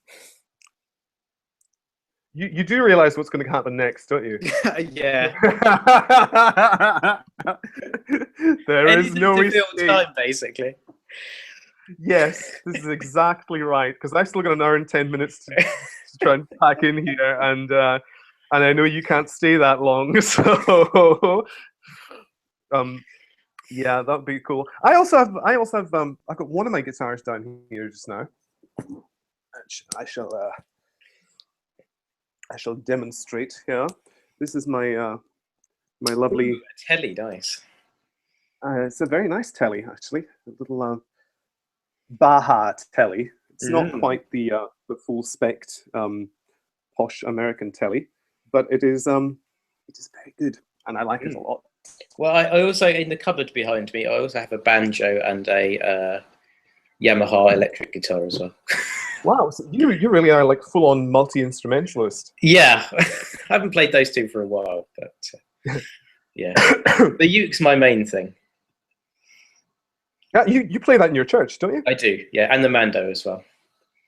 Wow, that's really, really cool. Yeah. I play in a band in our church as well, and we have experimented on occasions with. I think we had a ukulele once, and it worked really, really well. Actually, it was very, very cool. But yeah, it's always dangerous in kind of church band situations though, because occasionally you get approached by somebody who claims and is like, oh, could I join in? And you're like, yeah, maybe. I was put in a very unfortunate position probably a few months back now, actually, where this woman came along and she seemed to be a little off the wall, a more elderly woman, and she says, "Oh yeah, I play violin. Can I join you guys?" And I punted responsibility at that point. I said, "Oh, you'd have to ask this other guy, him over there. Yeah, I can't really make that decision for you."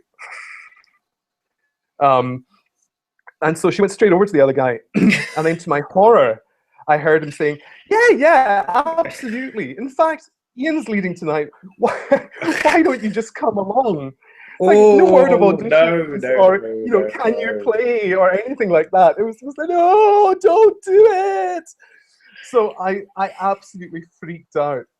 And so when we were setting up that evening, we turned up at sort of 5 o'clock for the 6:30 service, and turned up at 5, and I was warning all the other musicians and saying to them, okay, prepare yourselves, because somebody may be appearing who may be joining us to play. I don't know if they actually can. And so anyway, sure enough, about half an hour later, in fact, it wasn't even half an hour later, it was almost an hour later, we were nearly ready to start. And this woman saunters in with her violin under her arm, and I was thinking, not violin, sorry, her flute. It's a flute she plays. And that in itself put terror through my heart, because I was thinking, oh my goodness, this is going to turn into like a prog rock Chekhov. And so so she just kind of got up on stage next to us, and we gave her a microphone, and she began to play. And you would not believe the sense of relief that I felt when it turned out that she was exceptionally good, and was able to improvise and just slotted right in. Nice. And she wasn't treading on anyone's toes or anything. She took the certain lines and left other bits. I was like, oh, bless you, woman. But yeah, they have some scary moments from time to time. Have you had any kind of disastrous situations occur? We were before we moved here. We lived in Martock for a year, which is a little village in the middle of Somerset, and one of the curates there. We went to an Anglican church. So I'm a Baptist normally. We went to an Anglican church there, and the curate was a really good guitar player. It's just he never wrote down any intros or if he ever needed the capo for anything. So you were forever starting in the wrong key, going, what are we meant to be playing this? So you do like half an introduction, stop, go, right, okay, now what key are we in?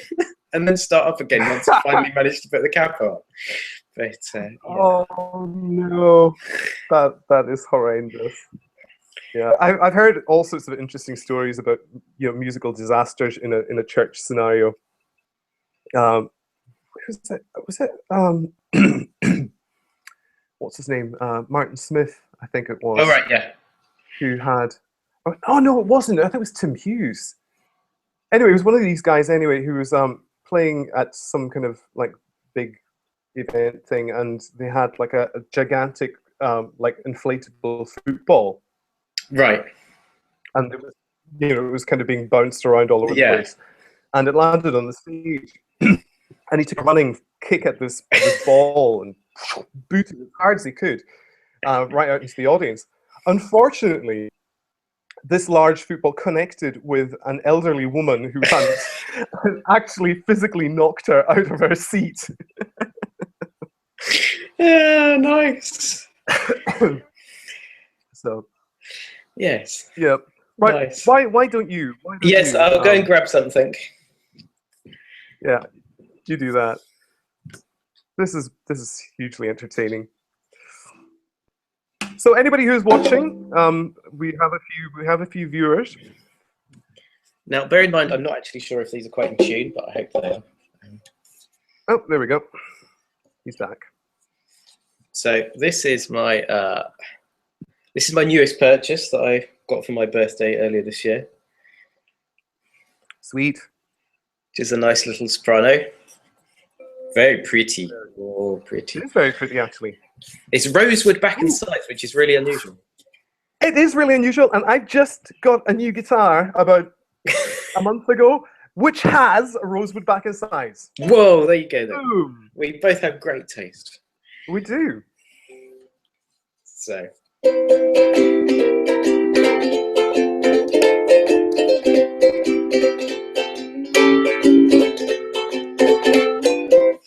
Bit of the old Formby there.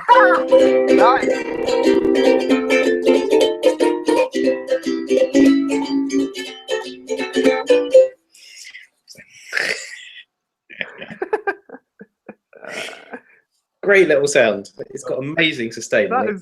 It sounds really nice picked as well. That is really rather lovely.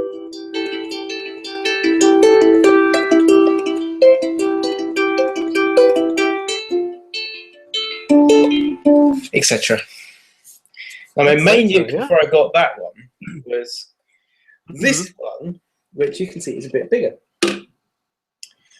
Because ukes come in different sizes. So that's a soprano. That's a soprano. And the next one up is concert. Okay. Which is about, I don't know how far back I can get so you can see the difference in size. So yeah. And it's got a bit of a longer neck as well.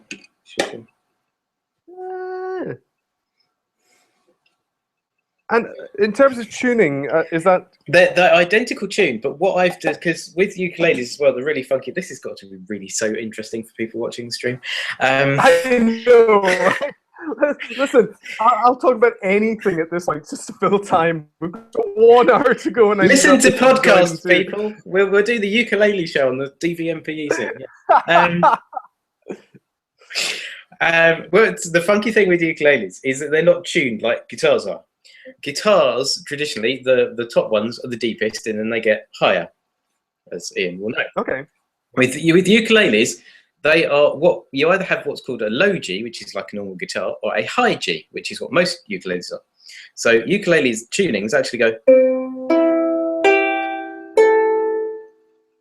So that one is a top G, so it's G, C, E, A, but right. So when you're strumming, you actually get the,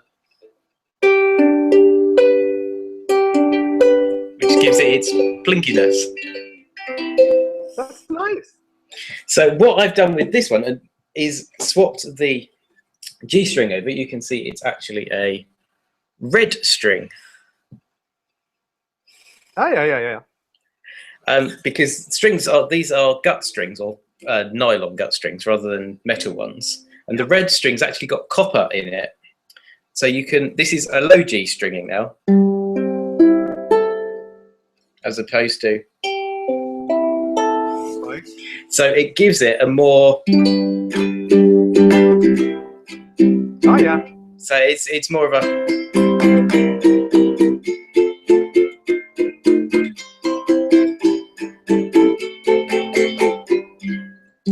it's more like a classical guitar sound. That is very, very cool. Who knew? So it's like getting a new instrument for £2.50 for a new string. That's always good. Yeah, you can't beat that. That's quite spectacular. Yeah. But I love the uke. It's so easy just to pick up and play and muck around with, and ridiculously easy to learn.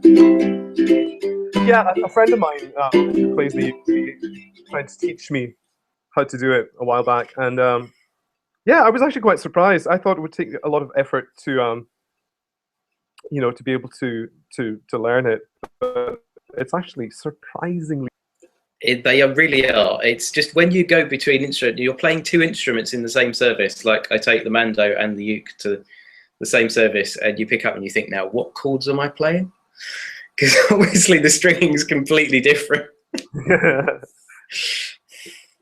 No, that's very, very cool. In fact, the thing is, we're on this.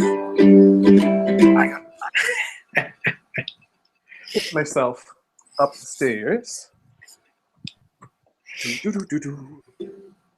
Again, this is going to be absolutely fascinating for all of you. I can't believe I'm doing. I'm actually stuck. I'm trying to get my guitar case out from under. It shouldn't really be living here, but there we go. That works. Oh, it's a depressingly wet day here in Stornoway. Oh, it's lovely and sunny here today. You chucked it down all day yesterday. Don't make me sick. The last few weeks have just been utterly appalling here. We have not had a summer at all worth talking about. Right, let me just fish this bad boy out. Okay, so here is, oops, I very nearly did something untoward there. Here is. Oh, it's an electroacoustic. It is an electroacoustic. It is a Faith electroacoustic. And again, as was pointed out by your good self earlier, it is a rosewood back and sides. Oh, very nice. Yeah. Let me see if I can. If somebody donates money, I might actually.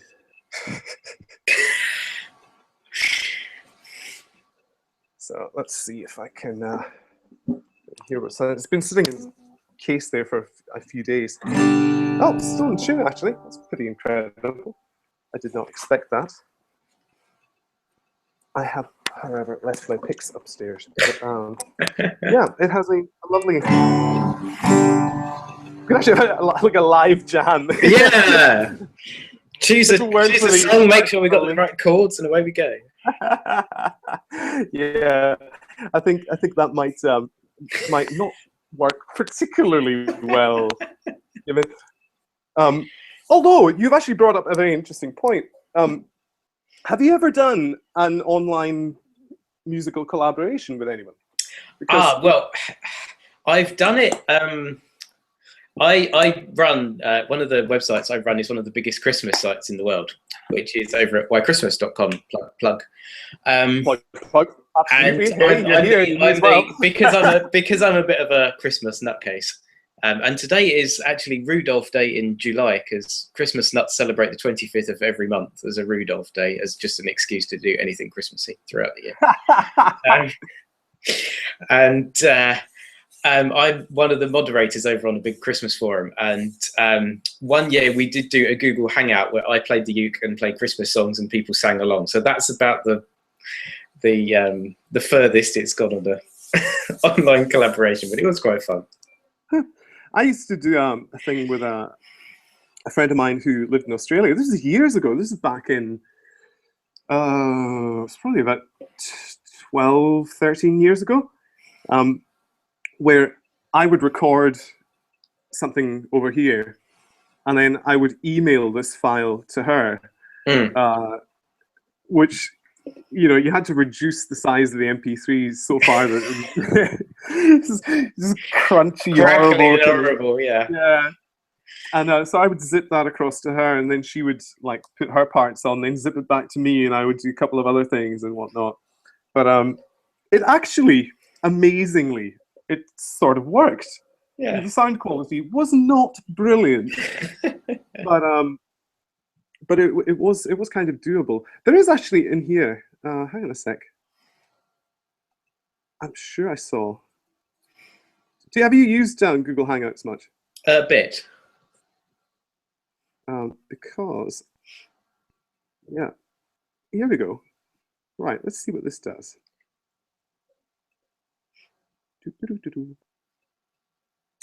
let us accept that. Oh, okay. There we go. Okay. Loading the studio. Oh, right. So it's the Foundation app. I don't know if this will be visible in the YouTube video that is being broadcast live simultaneously. Oh my goodness! It is an actual full-on. I'm still loading it my end.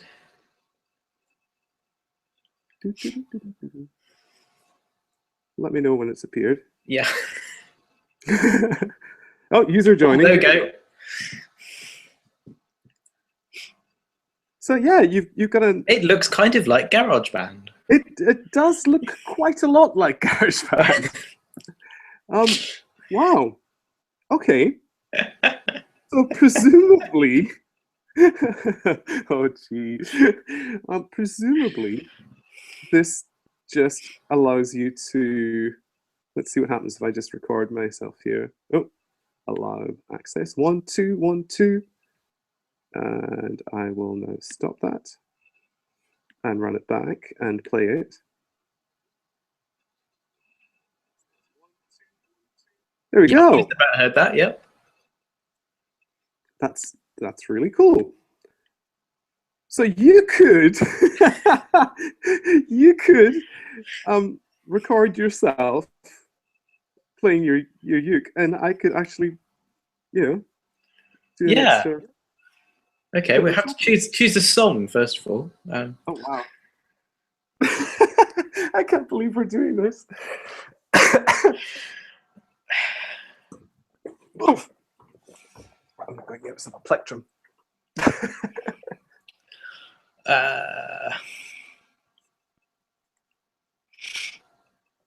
What would be? I don't know. What kind of music are you into anyway, James? I like lots of bluegrassy type stuff and that sort of thing. That's my real love is that kind of stuff. Or yeah, I've a weird. I mean, I couldn't tell you what's in the top 40 at the moment, in the slightest.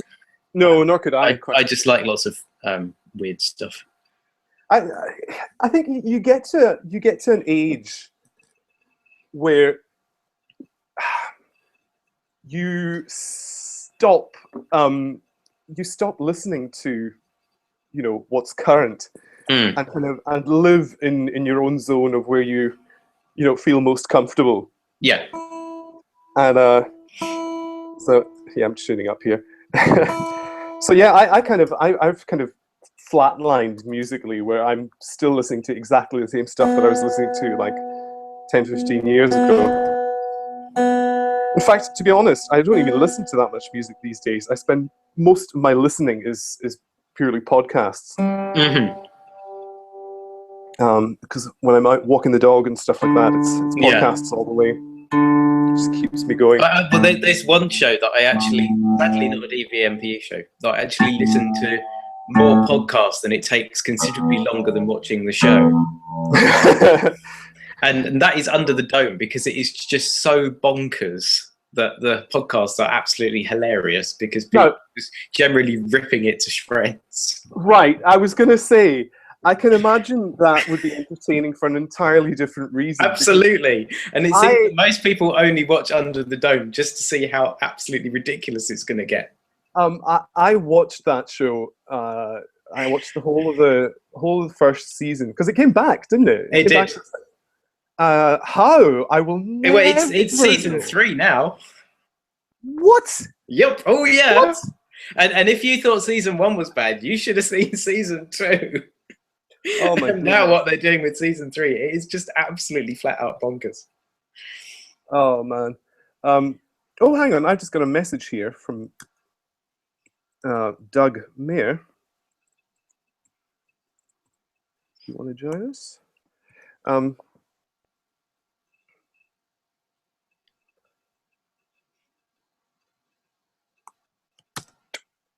Let's see if Doug wants to hop in. Oh, Doug has just finished work. Yeah, Under the Dome was a weird one for me because I watched it and I kind of enjoyed the first little bit, but certain things annoyed me. And as the thing went on, the further and further down the road that we got with it, and by this time I was sort of, engaged with it, and kind of felt the pressing need to continue.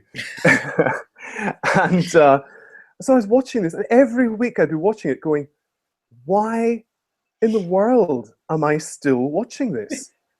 I hated myself for doing it. I mean, in terms of quality, season 1 was up there, really. I mean, Oh my goodness, that does not say much. That is, oh dear. Yeah, that's horrendous. Yeah, I think the thing about that show that most irritated me was the kids, like the teenagers. Like most of the rest of it I could forgive.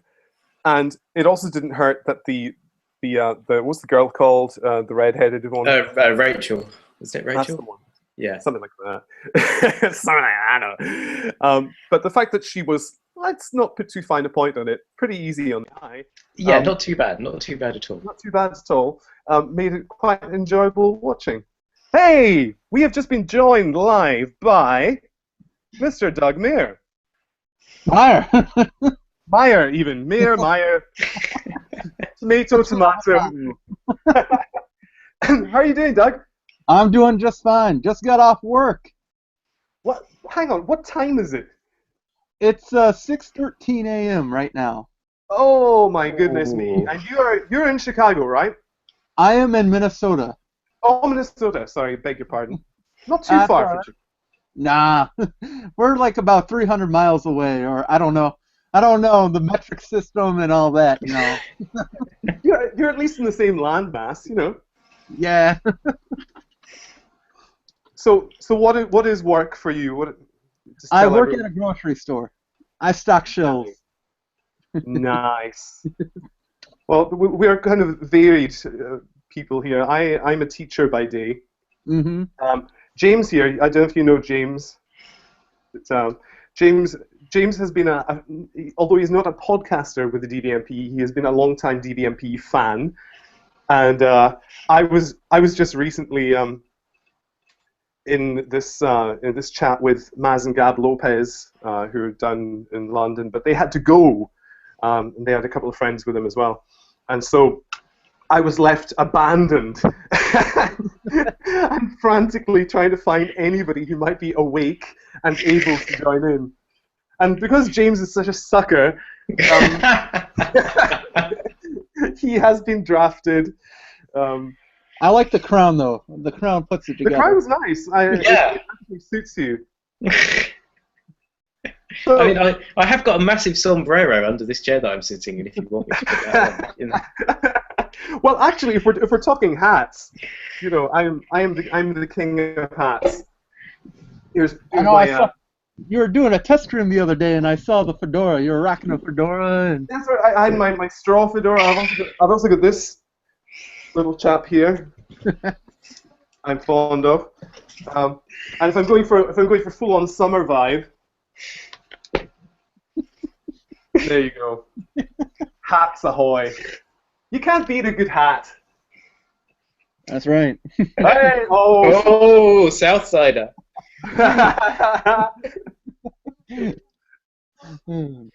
Oh yes, James. You're a sports fan too, are you not? Yeah, I'm an American sports nut. So, yes. Yeah. Now that is something that baffles me, because I've tried valiantly to understand. Uncomfortable. I tried valiantly to understand the rules and stuff behind like baseball and American football, and it's completely incomprehensible to me. I think I almost understand baseball. I think I've got a fairly decent handle on it, but yeah, I just can't. I just can't. I've tried. I can't. Oh no, American football is my favoritist sport in the whole wide world. Wow. Yeah. How did that happen? Because back in the 80s when Channel 4 used to have it on when I was but a youngster. I kind of got sucked into it then, and has just been a fan ever since. So That's really weird. I mean, as a matter of fact, that I pay the NFL to be able to stream the games over here, and I pay ESPN so I can watch college football. You know. Oh my goodness, you really are on board. Yeah. Well, I was gonna say us cheapskates over here in Minnesota, we want to go watch the Chicago Bears play. So what we do is we illegally stream the games and we get the. So it's like they're talking. Of course, the DVMPE does not in any way condone such behavior. All right, it'll be. Censor that out. Too late. It's out there now. It's out there now. Yeah, we get the English type that with the accents and everything, and they're trying to explain the rules of football during the game. But it's like, hey, I'd rather watch the Bears game. I don't want to watch anything else. So, the thing is, like, American sports are quite popular in the UK. I would probably be an exception. I mean, I've got some friends who are like really into like basketball, and a couple of folks are into American football and baseball and stuff like that. But the favor is not being fully returned stateside. There are apart from real football. Oh. Yeah. See what I did? You went there. I did. Apart from that, I mean, let's face it. Who in America plays cricket? I mean, well, actually, who anywhere plays cricket, and why would you? I do not understand that. No, you see, I like cricket as well, so that's. Oh. See, I find it completely impenetrable. I don't even know how cricket is played. You hit a ball with a bat, and then you might choose to saunter down. It's kind of like baseball, but 10 times slower and 5 times more complicated. Right. Yeah. I don't understand why anybody would watch a sport where, when you join it, partway through, and you see the scoreboard, that you actually do not know who is winning. Right. Like, you turn on, England are, 117 for 3. And you're like, what does that even mean? I don't know. I think at one time I cracked it. One time I actually understood, and it was during the Ashes tournament. Oh, look at you, nice. I think I really rocked this one now. It was about maybe I don't know 10 years ago, and the Ashes series, which is played between Australia and England, was on, and it was like down to the wire. It was like super exciting, and I managed to figure out the game just enough to follow along while that was happening, and then instantly afterwards forgot all the rules. I have no idea what that game is about. James, sell cricket to me, please. It's really good it's the best thing for cricket is to listen to it on the radio. Is to not actually watch it. Wow, that's a ringing in. I mean, Doug will probably testify that actually baseball on the radio is pretty awesome as well. Yeah. Because baseball, at least you can understand it a lot quicker, and like, oh. Yeah. But with cricket, we have the English commentary team over here. There's a thing called Test Match Special, which is very famous around the world and is on BBC Radio. And they're famous for just being able to ramble on for half an hour with absolutely nothing happening in the game, but just have half an hour of really good entertainment of guys just chatting on the radio. And that it's far better to listen to it on the radio than watch it. I would believe that to be the case, yes. I just realised that we still had that Soundation thing open in the background, and nobody has been able to see our faces for the last. How do you close it? If you just tap on the icon at the side. Oh, that, okay.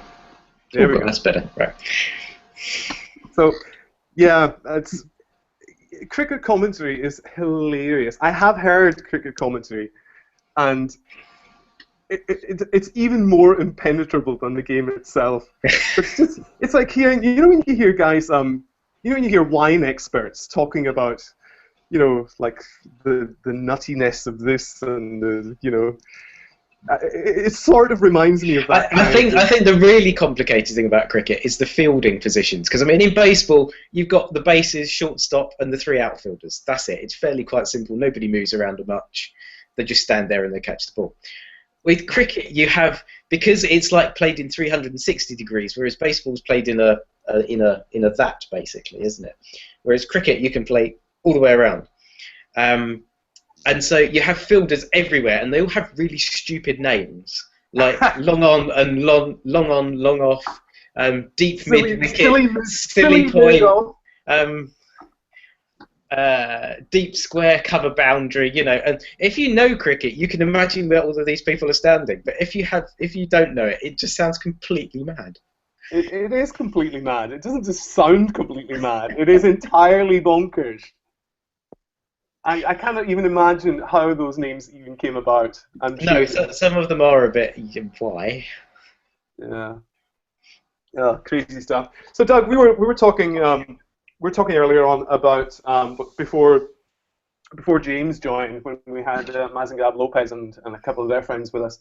We did a fantasy kids TV draft where we picked I think we got to 8 rounds. And so we eventually stopped, where we were picking our our favorite TV shows for kids, and once one was picked, that was it, off the board, to basically create our own sort of fantasy kids TV channel programming.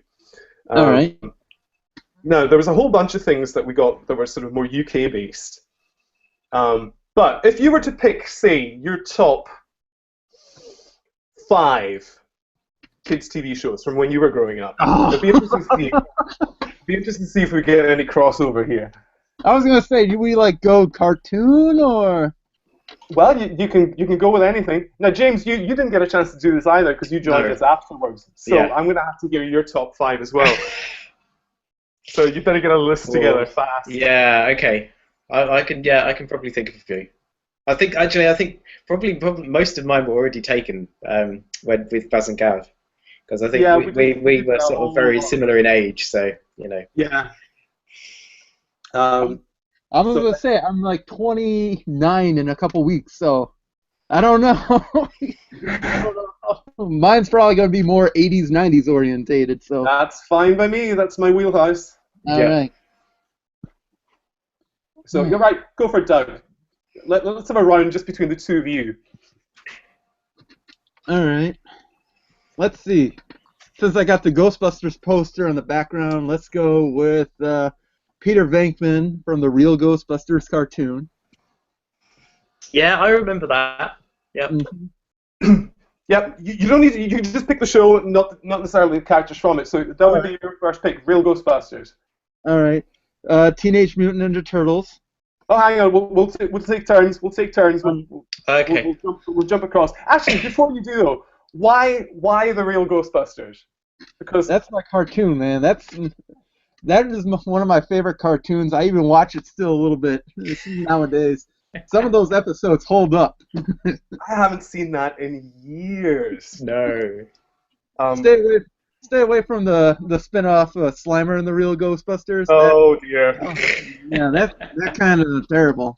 Or it's just Slimer and it's real god awful terrible. It's bad. Okay. Point taken. We will avoid. James, what's your first pick? I'm gonna actually have to go back to preschool here. So, but no, it's really, really small. See if you remember. You might remember this one, Ian. Trump. Yeah. How old are you? Oh, yeah. I'm 36. Right. So I'm only 2 years older than you. Yeah. So yes, Trumpton. Now this will require some explanation for Doug. I have to go and get Doug, something. Oh, here we go. Doug, while he's getting something, and I fear what he may be going to fetch. If you could, oh dear me, what is he going to bring? If you could, oh my goodness, it's Windy Miller. Oh my word. Oh, okay, well this explains almost everything. So, James, why don't you explain to poor bemused Doug what the heck Trumpton was? Okay, I think Trumpton actually started back in the late 60s, and it was certainly through the 70s. It was three series of stop-motion animations made with plasticine guys that looked like this in a fictional English county of Trumptonshire. And it was basically the everyday adventures of people. Cricket all the time. Yeah, it was a bit like that. And it was most famous. This is probably the second most famous character in it. It was called Windy Miller, who is possibly the only person on children's television who got drunk and passed out actually in a cartoon on kids' TV. He really did in one episode. That wouldn't have been allowed in the States. It would have been banned instantly. Yeah, because Windy Miller was kind of a hippie, and he brewed his own cider. And in one episode, he had a few too many ciders. And the other thing that Trumpton is most famous for is it had a fire station.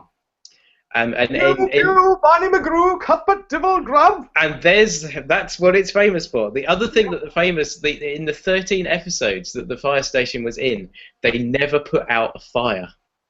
They were called out in every episode, but it was always to things like getting things out of a tree or something falling through somebody's roof because they couldn't animate the fire. Oh dear! And there was another series as well, which kind of was very, very similar to it, around about the same time. It's called Camberwick Green. You see, he was from Windy Miller was from Camberwick Green. It was Camberwick Green, Trumpton, and then Chigley were the three series that were all made by the same people. Wow, that's not fantastic. that I'm a Camberwick Green. Doug, you should totally go on YouTube and see if you can find Trumpton. It's all right. Spectacular. Right. Back to you, Doug. All right, then Teenage Mutant Ninja Turtles would be the next one. Hey! Yeah. What is your reasoning behind this? I was a big Teenage Mutant Ninja Turtles kid back in the day, and it was just one of my, for some odd reason, I don't know why, but 4 turtles fighting, Shredder was probably the thing for me. I don't know. It's just... Interesting fact, this is again UK differences. In the UK, they were not called the Teenage Mutant Ninja Turtles. Oh no. Because that was far too violent. It's okay to have drunk Millers falling around all over the place, but no, none of your ninjas. So they changed it to Teenage Mutant Hero Turtles here in the UK. Heroes in a half shell. Turtle power. So yeah, did you have a particular favorite turtle? Michelangelo. I remember when I first heard about the Ninja Turtles it was 1989. My parents and I were on holiday over in Canada, and my cousin was telling me, "Oh, there's this new show that all the kids are just going crazy about," and it's like, "Oh, really? Okay, what's it called?" Teenage Mutant Ninja Turtles. And I just looked at her open mouthed and said, "What? That's not a thing."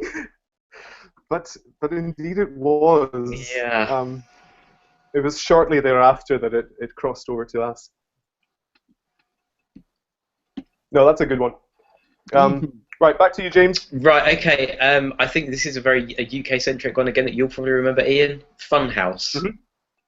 Funhouse. It's a whole lot of fun. There's prizes going on. It's a real crazy show where anything can go. Yes. Yeah, that was good stuff with Pat Sharp with the massive mullet. Pat's here. Yes, he had a prodigious mullet. The host of the show, Pat Sharp. Yeah. He looked kind of like a kind of garish sort of Billy Ray Cyrus.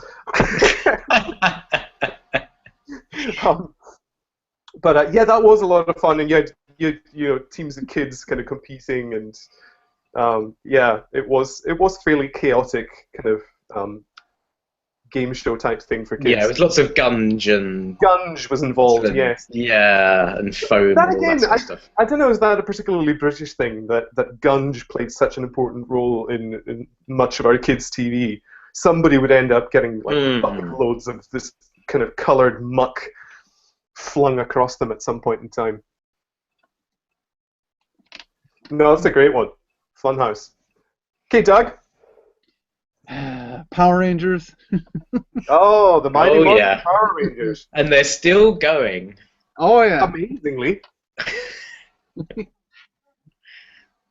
Yeah, that was one that I think I was maybe a little bit too old at the time that they came out. Yeah, I think same for me. To really get just into that wrong side.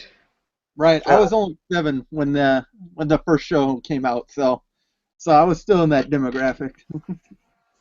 Yeah. So what was the appeal? Was it just the adventure and excitement side of things? Fighting and all that. No, that's again, I kind of passed me by, but I had some younger cousins and stuff who were right into it. So yeah, I'll grant you that one.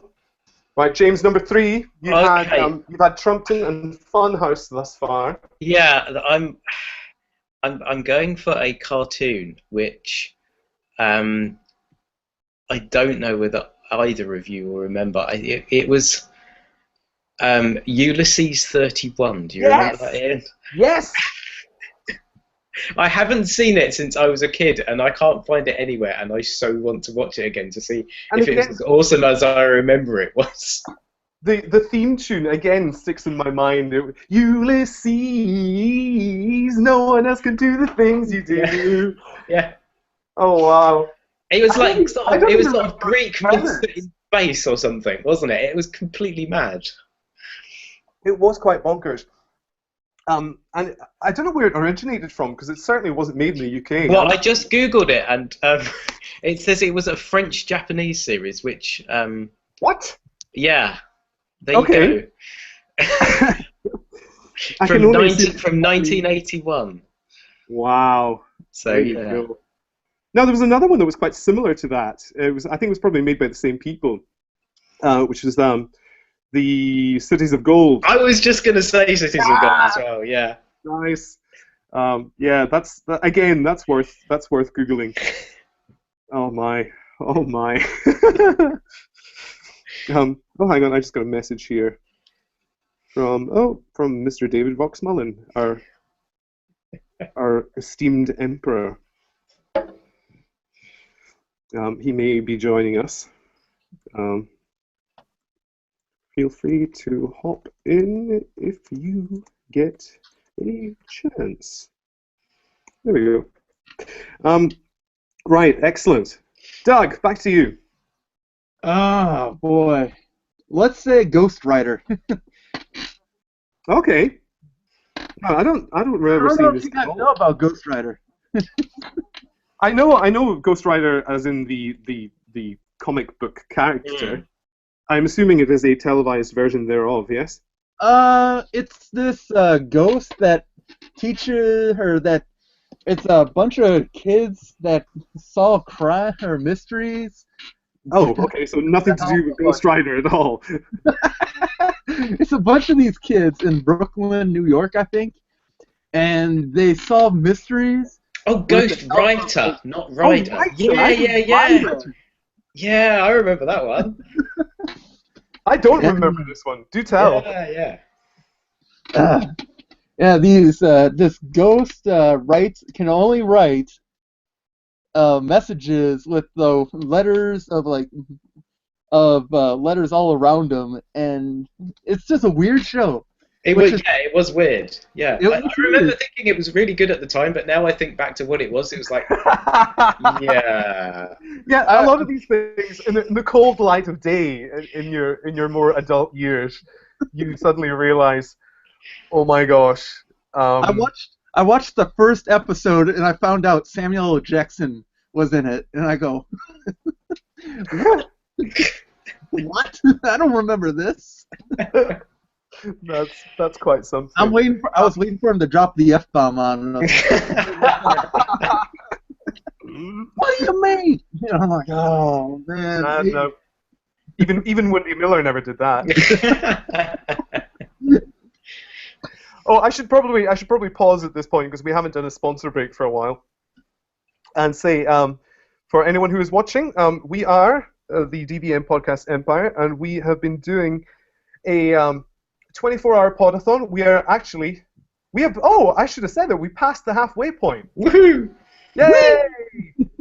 It is 12 in the afternoon here. Oh, David Vox-Mullen has just joined us, the Emperor himself. Hello! Oh, Emperor. I'm just in the middle of doing a spot. Is he having to stay silent due to the fact that everyone in the house is still asleep? I'm imagining there's a yes. I'm practically alone. Yeah. No, that's fine. No, I think Patrick is upstairs taking a nap, sleeping a bit off. In the background. Yeah. So we've been doing this podcast for the last 12 and a half hours. We are broadcasting live at dvmpe.com and on YouTube, in our YouTube channel. And basically the whole purpose of this is to try and get you fine folks out there to donate, because all our podcasts, and there are many of them, are free. They have always been free. We always intend to keep them free. But, you know, we have costs and things that need to be met, and rather than harassing people on a weekly basis for money, we decided that we'd try doing it once. Just once. And hopefully be able to cover all the Empire's costs and be able to bring you the programming that you all appreciate so much without any further hassle from us. So if you are able to and willing to donate, then you can just go to dvmpe.com and there's a little donate button on there. And yeah, feel free to give us as much or as little as you see fit. But every penny is greatly appreciated and helps us to sustain and develop what we do here at the Empire. How was that, Dave? Fantastic. I couldn't have done a better job myself. So, Dave, we've just been having an interesting time here where midway through our session, the Lopez's had to go because they only booked in their friends for 2 hours and then promised to take them out to breakfast. So 2 hours, about 2.5 hours in, they had to bail. And that was going to be me on my lonesome, and so I was completely freaking out. And then I had this genius idea, which is that Mr. James Cooper here, yes, wave, had been tweeting us earlier on, and we knew that he'd been listening to part of it, and so I reached out to him to see if he would care to join in as a fan of the Empire. And he graciously, and bless your cotton socks, my friend, came in, and we fudged it for about 45 minutes until Doug arrived as well. Sketchy for a while. We were comparing instruments. Yeah, I figured I would come in a little earlier than the 7 o'clock hour, just to see how everybody was doing, and see if you guys were alive. Yeah, it got sketchy, but we made it. We pulled through. I gotta say, Mr. Cooper, James Cooper, you look like your icon. Yeah, I know. Lots of people say that. I was like, that guy looks like the dude from Twitter. Okay, cool. That's awesome. So cool. But this is brilliant. This is fan interaction on a whole other level. Absolutely. This is why we do it. Dave, I have to say, I'm still actually, because we're a season and a half behind Person of Interest on the TV over here. So I'm still listening to POI podcast. Well, you know what's funny is I think Joe and I just finally recorded the finale episode of this current season, so we were super behind, so don't even worry about it. We were that just dropped onto my phone the other day, and I thought, has this been lost in transit? What's going on? Did you see that it popped up there, Ian? Mm-hmm. And is that Doug I see? Yeah. It is Doug. What's going on, brother? I'm hanging out. I got home from work and I was like, yeah, I might as well hop hop on to the Podathon and check everything out. Well, and again, we're going to say brother and nothing else. Nope. For those of you who don't get the joke, Doug is on our professional wrestling podcast called One Fall Radio. Yes. And good old real American hero Hulk Hogan has been in the news yesterday. Ouch. Yes. So, yeah. Yeah. Nothing like a scandal to keep yourself popular, I suppose. I was going to say, I don't think I'm going to be wearing this shirt anymore. I don't want to get too heavy into that because I'm sure you guys are going to touch on that. Yeah. No doubt. Alone. I'll let you guys enjoy that one. That's all yours. But Yeah. Dave, we've been doing we had to abandon our Dungeons and Dragons campaign that we started because that was going to be our linchpin for our slot. But unfortunately, I was having bandwidth issues and nobody could hear anything I was saying when we had the game in the background. So they got as far as getting out of the tavern where they started, and we had to abandon the campaign. I kind of love that that's what happened. It was in a strange way. It was beautiful. That's really good. Really I've got to go, I'm afraid, in a minute, guys. Oh, that's all right, James. I can only thank you for. It's been great. It has been wonderful, and I'm so glad that you were around and that you were able to do this. Hats off to you, sir. You are a legend. Thank you, James. Gentlemen, James Cooper. Well, I might be around later. I'll be watching or something. So. Yes. That'd be cool. James may have just applied for a job at the DVM podcast. This is how we all get on board. We start as fans, and then we get dragged in. Brilliant. All right, James. Great time, guys. Thank you so much. You're a legend. We love you. Okay, bye. Bye. Ooh. And he's gone. That was fantastic. Oh, man. God bless James Cooper. That's all I can say. Yeah. It got really worrying for a while there because I was thinking, what are we actually going to even do here? And so, like, we're comparing. He was showing me his ukuleles.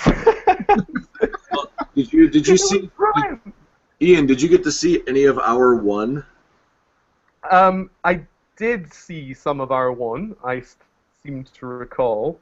Okay, and for a majority of that, I was pretty much on my own while Patrick was getting things ready.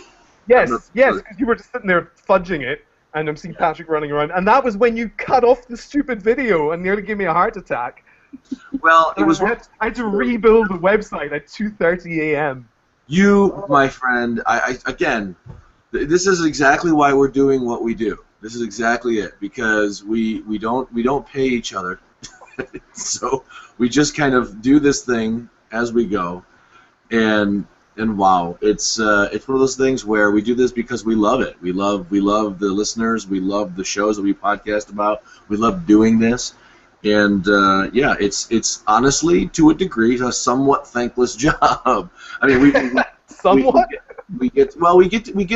interaction with the fans, and that's very, very appreciative, and that means a lot to us. It really does. But there are instances where when the fans are saying, hey, your website's not fixed, or hey, the podcast isn't running, and it gets like, we're doing this for free, you know. So yeah, you want a professional service? Pay for it. Well, I just wanted to let you know that while you were running, you did receive donations.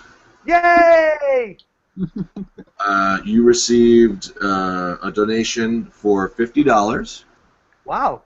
$50 US, and then you received an additional donation for $20 US. So you guys raised $70. Woohoo! That's fantastic. Now, to bring it to somewhat of reality, what that $70 would actually cover for the next year is the renewal of every domain that's under the DVM podcast. Actually, it's $80 to renew our hosting server. So besides the naming domains, I could almost pay for the entire year's worth of bandwidth for $80. So that's great. So you guys definitely have kept the servers on. Yay! That's Thank great. you so much, guys. We really appreciate that. Fantastic. So now I don't have to pay out of pocket, which is good. So my wife will allow us to continue having this wonderful hobby for at least another year. And yeah, So we were doing before you came in, Dave. I was revisiting something that we did with Maz and Gab, which was our fantasy TV show, kids TV draft thing. Yes. And it was really funny. We were comparing, like, because we had some very UK-centric choices, and Doug had some more kind of US-centric choices. And because of the slight age difference as well, that 10-year gap makes a massive difference in terms of the things that you actually watched. If you were going to pick a kids TV show, Dave, from your youth to go in your fantasy programming selection, what would it be? From my youth, so something I used to love to watch when I was a kid. Yep. Well, considering you guys are all British and Scottish, I'm assuming that Doctor Who is off the table, right? Amazingly, nobody picks Doctor Who. I first started watching Doctor Who when I was about 9 or 10 years old. I loved that show. Of course, we could only get it in America on the public broadcasting channel, as it was an import from Europe. Especially Doug would know this because he's a Chicagoan. It was Channel 11, WTTW, Window to the World, on Sunday nights at 11 p.m. 11 p.m.? Yes. So here's how Davey used to watch it. I used to put in a VHS tape into my VCR and set it up for 6 hours long play. So the quality of the video was crap. But I would put it on at 9:30, which is when I would go to bed. So I would get to watch a half an hour of a program called Faulty Towers. I would assume that Ian knows what that is, but he just disappeared. Yep. See, we talk about Doctor Who, and all of a sudden, bam, disappeared. Right. And there you go. There he is. There he is. Ian, did you just end up on the new feed? I know he's there. Wow, okay. I hope that hasn't happened at all until just now.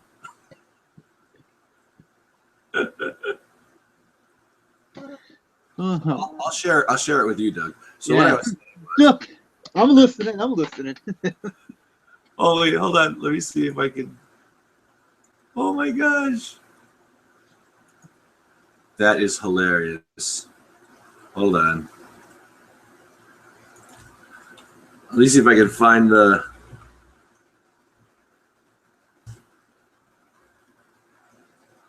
Okay, part 3 is live now.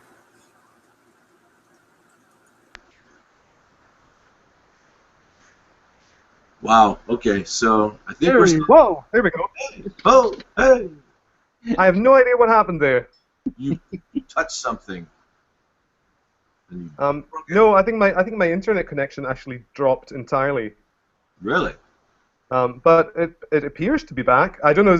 Are we still streaming on YouTube? Well, because of the delay, I think we are. But I'm about to watch and see what happened. So we'll see if we disappear. I'm assuming, seeing as how you were controlling it, you may have disconnected it. So we'll see.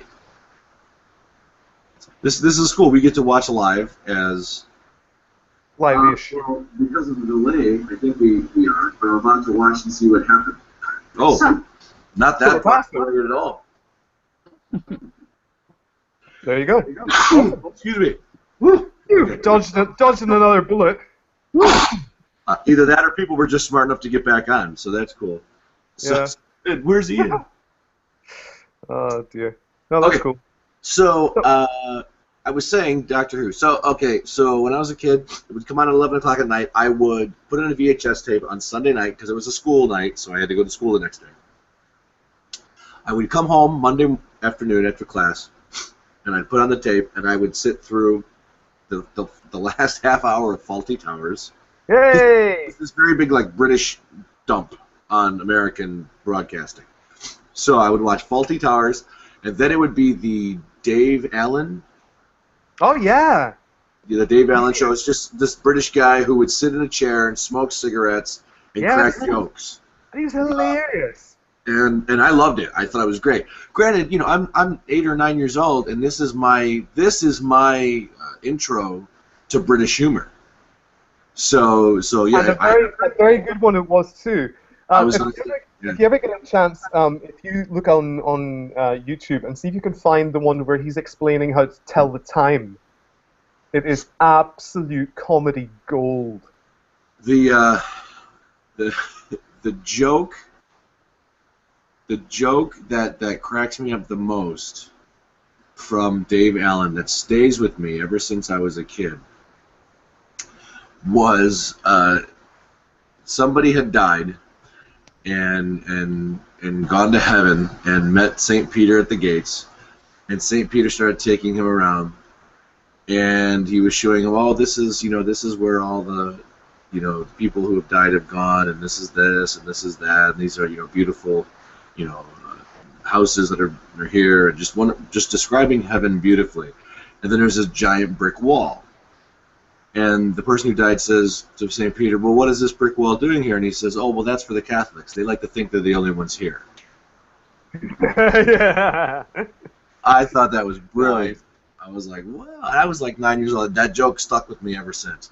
If you've been offended, you can donate to the DVM Podcast Empire at DVM. So then, yes, at 11 o'clock, Doctor Who would kick in, and you look back at Star Trek, and you look at how ridiculously put together the show was. I mean, it was cheap, it was shoddy. Yet there was something about the stories that still struck people, and that's kind of the American version of Doctor Who, so to speak. Doctor Who's sets were awful. Yes, they were. The makeup, the costumes were just awful, just flat out awful, and we knew it, but we didn't care. I mean, the stories were great. Just the concept of this alien who's from I would assume the future, who could travel through time and space anywhere, anywhen, and whisk people away and take them on adventures. I mean, that was, to me as a kid, that was like the ultimate superhero. So I absolutely fell in love with the concept of Doctor Who very, very, very young, and that would definitely be the TV show that as from my youth, I would absolutely love. And I can't, I mean, obviously, as I'm sure you know, I am ecstatic that I get to continue to watch Doctor Who now that they've brought it back for the last 10, has it been 10 years? It's been 10 years now since it's returned to television. And I've watched every single episode, 9 years live, and we podcast about it on the New Who podcast. In fact, I was just talking to Nicole about that, who was here last night, and yeah, we've got to do the finale and the Christmas episode on that one, because she's getting ready to go to college, and I don't know what's going to happen there. So we're trying to discuss. We're fairly certain that we'll still be able to Skype in, and she's like, well, it's it's only 20 minutes out of my life, and I was like, yeah, but you live home, and we have a hard time doing that. So yeah, exactly. We'll see, but maybe on her own she'll do better. I don't know. So that's my pick, Doctor Who. That's my pick. That's an awesome pick. Doug has already picked. Why am I getting echo? This is weird. I don't know. I have the volume off on the other one. Yeah. Nope. There we go. Yeah, Doug had picked. What was it again? I picked Ghostbusters, the real Ghostbusters, and Teenage Mutant Ninja Turtles. Okay, now I used to watch both of those shows too, and I absolutely loved. The real Ghostbusters. That was cool. That was a cool show. Just Doug was reminding us not to go for the Slimer spin-off. Was that even on the table? I don't know. It was like season 6, and it's terrible. Where it's just slammer, and you could tell they didn't care about animating because it was bad. They don't even have names on the jumpsuits, and they're just blue jumpsuits, and it's like, oh. Oh, jeez. No, it's that bad. sounds lame. It's not even on YouTube, thank goodness. People were like, yeah, we're staying away from that. We're not even Well, I think Dave ought to get seeing as you've already had 2 picks, Doug. Let's get Dave up to speed and give you a second pick, Dave. A second pick. Let's see here. Another show from my youth that I used to love to watch. I'm trying to think of like early Saturday morning cartoons. You know what I used to love? This is gonna get me dated here. There was a Pac-Man cartoon. Yes. Do you see that? Yeah. I used to love catching the Pac-Man cartoon on Saturday morning. Doug, no Hulk Hogan's Rockin' and Rollin' Friends or whatever? I don't even watch that on the WWE Network either. I tried to watch. I tried to watch some of that. It was sketchy. No, what was there was a show we used to get here, which was I've heard Jamie the Boogeyman Barrow talk about it repeatedly. Over here it was called Battle of the Planets. I can't remember what its original title was. It started out as a Japanese kind of manga type thing, and basically it was ported across to the States. But because of the level of violence in the original cartoon, they had to cut like 10 minutes out of each half-hour episode. And so they filled that 10 minutes with like extra stuff that they animated like really cheaply. And they had this one robot guy who was basically, he would narrate the action that you weren't allowed to see, or try and come up with some kind of crazy reason for why they were suddenly going to be somewhere completely different. But what is that called again? Oh gosh, I can't remember right now what the United States version of it was, but no, I don't know. I used to love that show. I'm almost scared to go and open another window. Dave, can you look up Battle of the Planets? Battle of the Planets. I will gladly look up Battle of the Planets for you, because I've got this fantastic. Patrick Newson has this amazing setup with the double screen, so that's nice. Oh, nice. So that's cool here. So Battle of the Planets. Let's see here.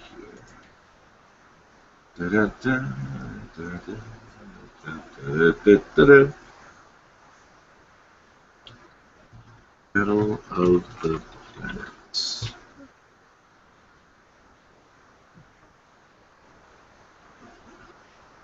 (1978). This is an American adaptation of the Japanese anime series Science Ninja Team Gachama. Yes. Okay, I vaguely remember the imagery here. I'm looking at pictures of it. It's, yeah. Yeah. This show looks awful. Did you watch this show? The show actually was awful. It was acceptable as a kid, but when you go back and look at it now, it's absolutely atrocious. But the funny thing is, if you watch the original Japanese version, way better. Yeah. Because they can actually tell the story that they were trying to tell without having, you know. Well, that's pretty much how things go when America tries to redo British television series that were hits. They don't work. With the one exception of House of Cards. House of Cards is doing phenomenally well in America. Mm-hmm. I guess, and The Office did well in America as well. I guess, far less people, bitch and moan and say, "Oh, the British version's better." Because I was usually one of those guys who was like, "Oh, Life on Mars, British version was much better." Oh, Grace Point, you mean Broadchurch? The British version was much better. Stuff like that is pretty common. But yeah, I would have to say The Office and House of Cards is probably the closest thing to an American adaptation of a British show that gets it right. I think where House of Cards gets it right is, I'm assuming the British version is all about the House of Parliament, whereas the House of Cards in America is about the House and Congress and the Senate and the presidency. So because we have our own hierarchy, so to speak, and we plug that model into that, I think it works. What that really does is it's a social commentary on the fact that on all these governments' fronts we have nothing but corruption from within our politics. Exactly. Oh, hey, it works real easy. Oh, hey, breaking news, by the way. Yes. Well, it's not really breaking news, but I just looked at the clock on my screen. Yes. Which means we have reached 1 p.m. UK time. That would be 7 a.m. your time. Mm-hmm. So which means that officially... You officially survived. The UK slot is done! I made it! I gotta be honest. I was worried when I saw that Dave the Clone Maresca was hanging out with you guys after I left, because I was watching for a little bit, and I was like, he's gonna keep going. He's just gonna keep going. I thought he would too. And I was like, Dave, you. But, no, he started to nod out, and yeah, good. Well, he needed to rest because he is going to be doing. He's bringing up the ship. He's bringing it home. He's picking up the rear. So I'm taking her back. Yep. I'm just hanging in the middle here. Let me see here. I need to find the appropriate thingamajig, and then I need to take over. So you guys keep talking while I hop out, and then I'll hop in on part 4. So for those of you watching, a couple of you, you hit me up. Hit me up when you're ready to go live. Yeah, and I'll just pull you back in. I'll stop the broadcast. If you've got nothing going on, I'll pull you back in as well, and we'll just keep this train rolling. Yeah. All right, so you guys say maybe just one more explanation as to why we're doing this, Ian, and all right. Then I'll get everything else set up. Bye. Awesome. Farewell, Dave. We'll see you later. Let me wait before I go. I am going to try to save this cool lower third because I could not make that work when I was in control. And I don't understand why completely. So yeah. So I'm going to title this Vox Third. Try to save it. Good thinking, that man. We have 4 viewers, and you are one of them, but apparently 3 other people are watching too. Yay! I find that whenever we do stuff, like if I do Periscope or something, I'm going to pop Periscope up too. Oh yeah, good idea. Bump up there'll be like 2 or 3 people who just watch and don't say anything. It's like, what are you people doing? like, who are you? Anyway, you guys talk amongst yourself. I'm gonna try to make some stuff happen. All right. I'll do another spot, and we'll see you in part 4. See you guys in part 4. Alrighty. So that was David Vox-Mullen, who will be taking over the feed, resuming hosting duties in a couple of moments once he gets himself set up there. So all of you who are viewing, that would be your cue in the next couple of minutes to fire up the 4th part of this. So if you're watching at dvmpe.com, just go to the next video, just along there. That way? No, that way. I don't know.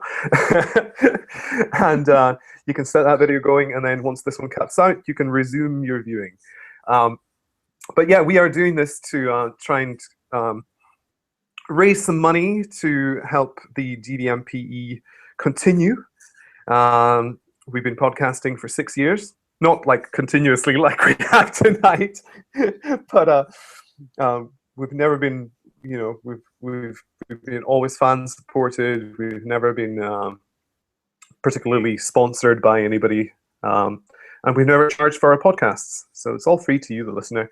But it's really nice when folks are able to donate and help us keep this show on the road, because it's not free, and many of us have had to dig into our own pockets.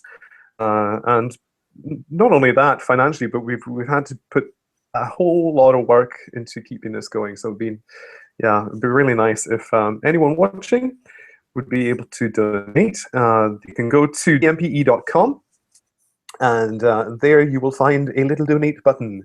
If you click that button, you can however little you want, and we will be immensely, immensely grateful, and you will be helping keep the DVM podcast empire on the go for another year.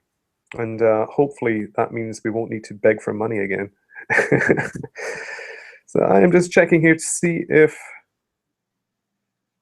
Mr. Dave has got the feed rolling.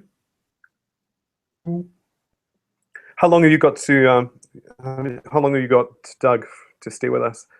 I'm Do you have... good until whenever. I think I could stay all night. Oh, so I got my sleep in, so excellent. I'm good. That is marvelous news. I'm just going to bring up my thingy here and see if he has set that video going. And then we will be able to join him on the fourth part. Mm-hmm. This is all very interesting. And let's click play and see if it is rolling. It's saying, please stand by. So he hasn't started it yet.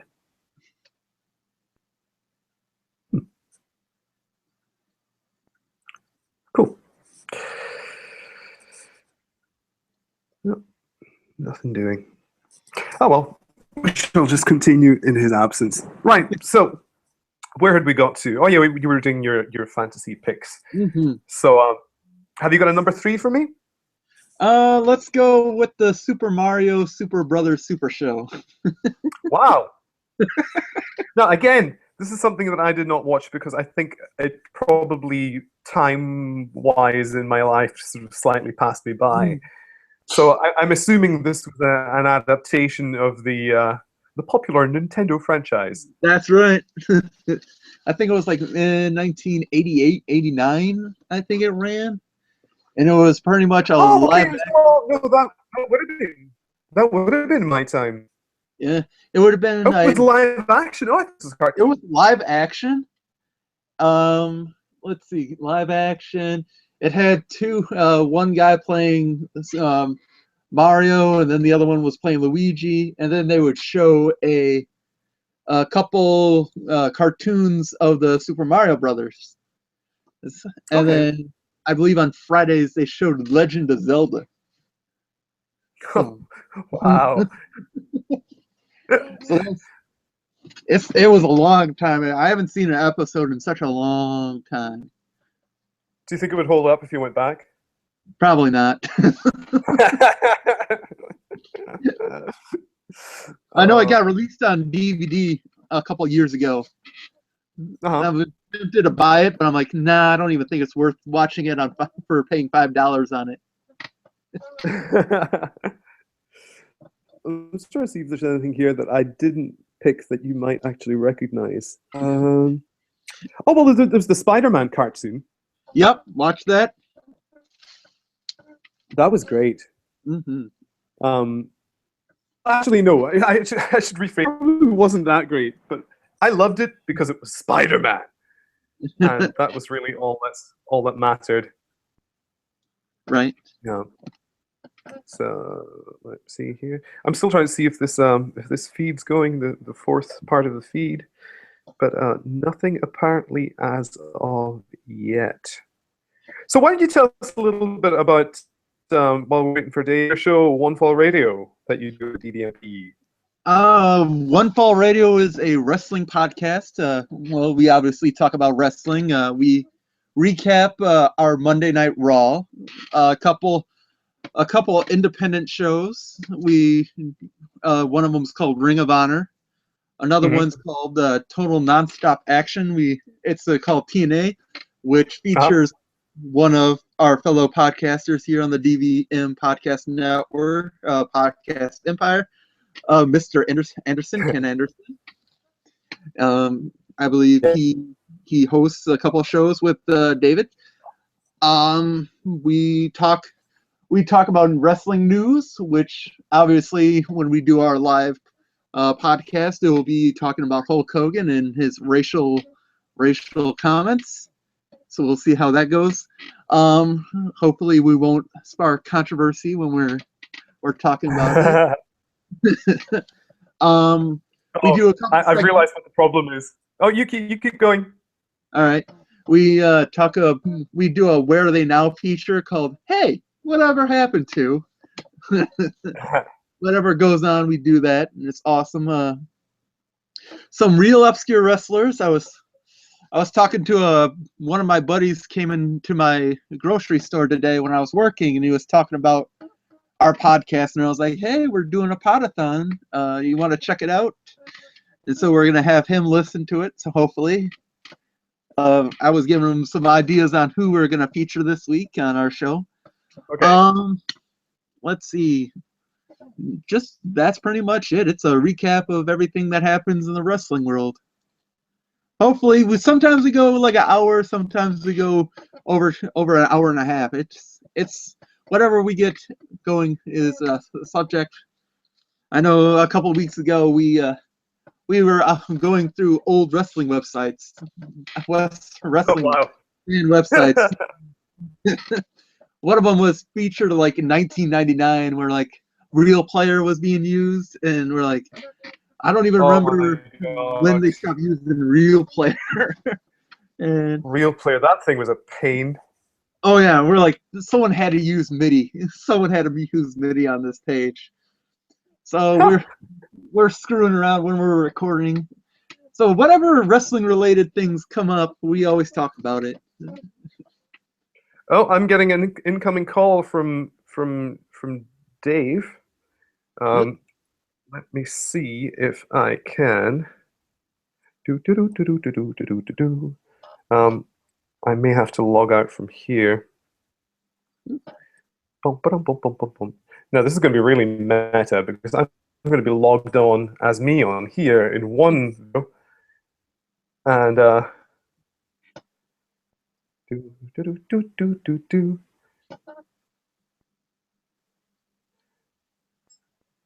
Yep. So I'm live, and I'm waiting for Ian. Dave is live. Join us. Okay, I'm going to hang up this call. All right. On the